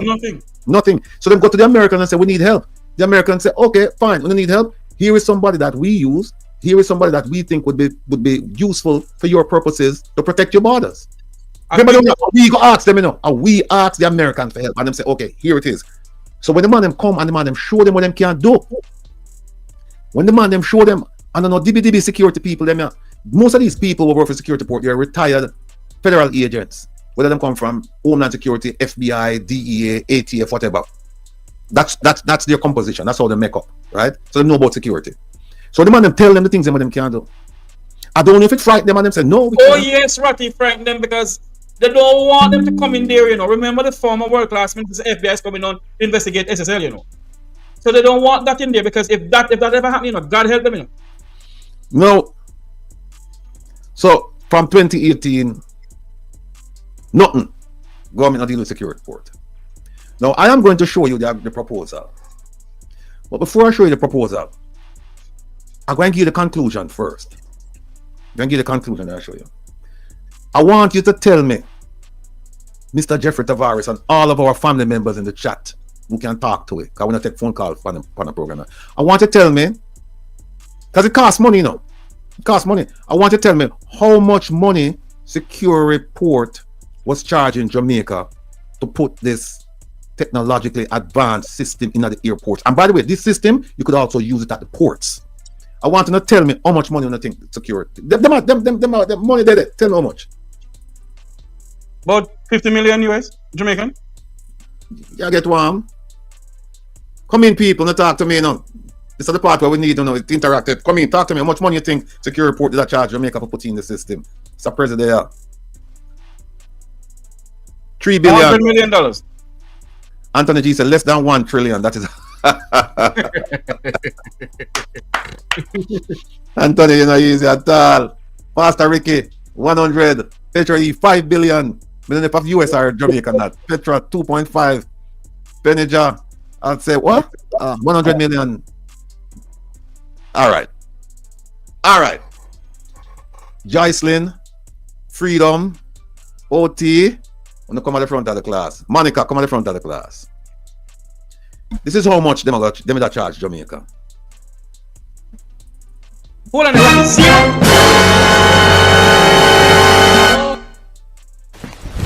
emotional damage. So, ladies and gentlemen, there you have it. Edmund Bartlett in a recent interview, last year in an interview with Stephen Sakur, said that there's more need, there's a lot of need for more help. As a matter of fact, let me just play the audio. Guys, listen to this. Get enough help, particularly from the United States. Do you think you get enough help from the end user countries where the cocaine that passes through Jamaica is consumed? I'm thinking of the United States and Europe. Do you think you get enough help from them when it comes to cracking down on drug use, consumption? And do you think you get enough help, particularly from the United States, when it comes to stopping the flow of guns, weapons into your country? That's the problem. The real problem is stopping the flow of guns and weapons into the country. And so that there is need for much more ambition in this area, far more support to enable a significant cessation of flows into our space. All right, so if we're going to take Mr. Edmund Bartlett's word for it, he's saying that there needs to be more help in that area. And I'm going to assume that Mr. Edmund Bartlett does not know anything about this deal that Mr. Will Rattigan exposed a month ago on his program. He exposed this one whole month ago.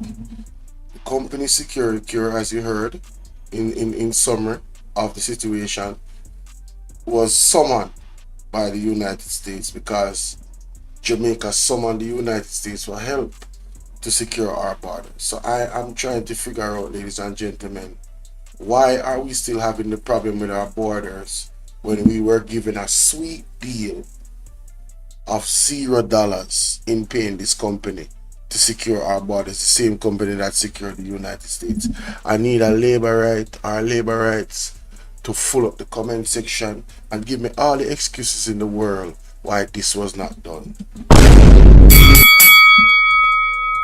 Please, I am entertaining all skullduggery. I want to see how creative the labor rights can get in making an excuse as to why the Jamaica Labour Party was given this deal. Now, you know, my thing is, I could give them an out if the United States came to them and said, listen, you guys need to secure your border. Use these people. That's not what happened. They went to the United States government and asked them for help. They got the help, and they got the help for $0 that would not cost the citizens of Jamaica, and they did not take the deal. Ladies and gentlemen, I'm just going to play this last part here for more context as to the details of the deal, but I have made my case. Oh, there was no money given for them to thief. Zero. Here is how the deal was structured. Secure report said, this will cost the Jamaican people and the Jamaican government zero. Here's how we all make our money. The tourists them come to Jamaica, if the airline ticket costs $200, we have to put on a little $5 on each ticket. So we all make our money. We'll make our money off of international travelers coming to Jamaica. And them now go feel it, because remember them used to charge departure tax, you know. So it was that simple, ladies and gentlemen. It was not complicated.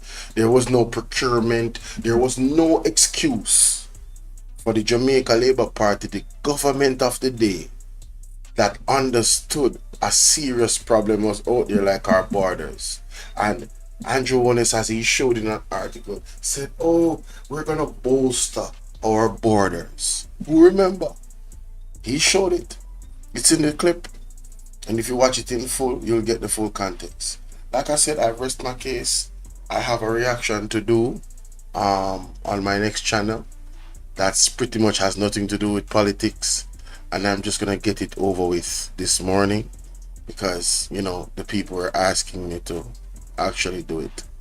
So yeah, I'm going to get that done.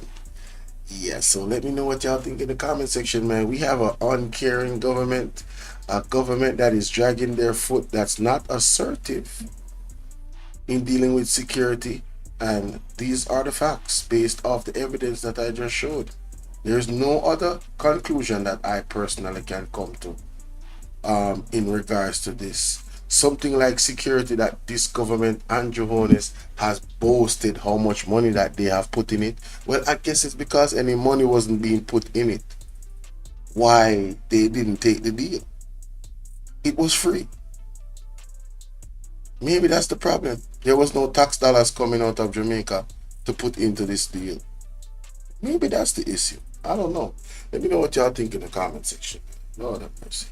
This don't make no sense.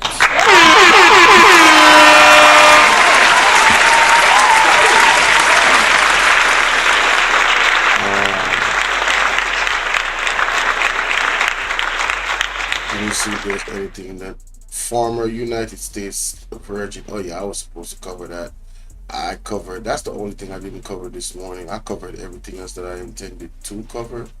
So yeah, I'm gonna get over there on Bolo V&R, and yeah, that's the state. That's the area where, you know, this all started. So I'm not gonna put it on this channel right here. Hell no.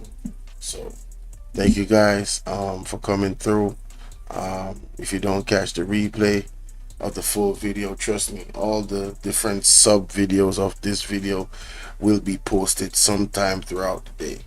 All right, you guys have a wonderful morning, wonderful day. It's Taco Tuesday, isn't it? Yeah, have a taco. Yeah, you know what I'm saying, enjoy your tacos. And again, hey, Thank you. Oh, Sassy81 with the donation. Thank you so much, sweetheart. I don't know if you're still in the building. Shout out to Sassy81 for the donation. Appreciate the support. Amazing.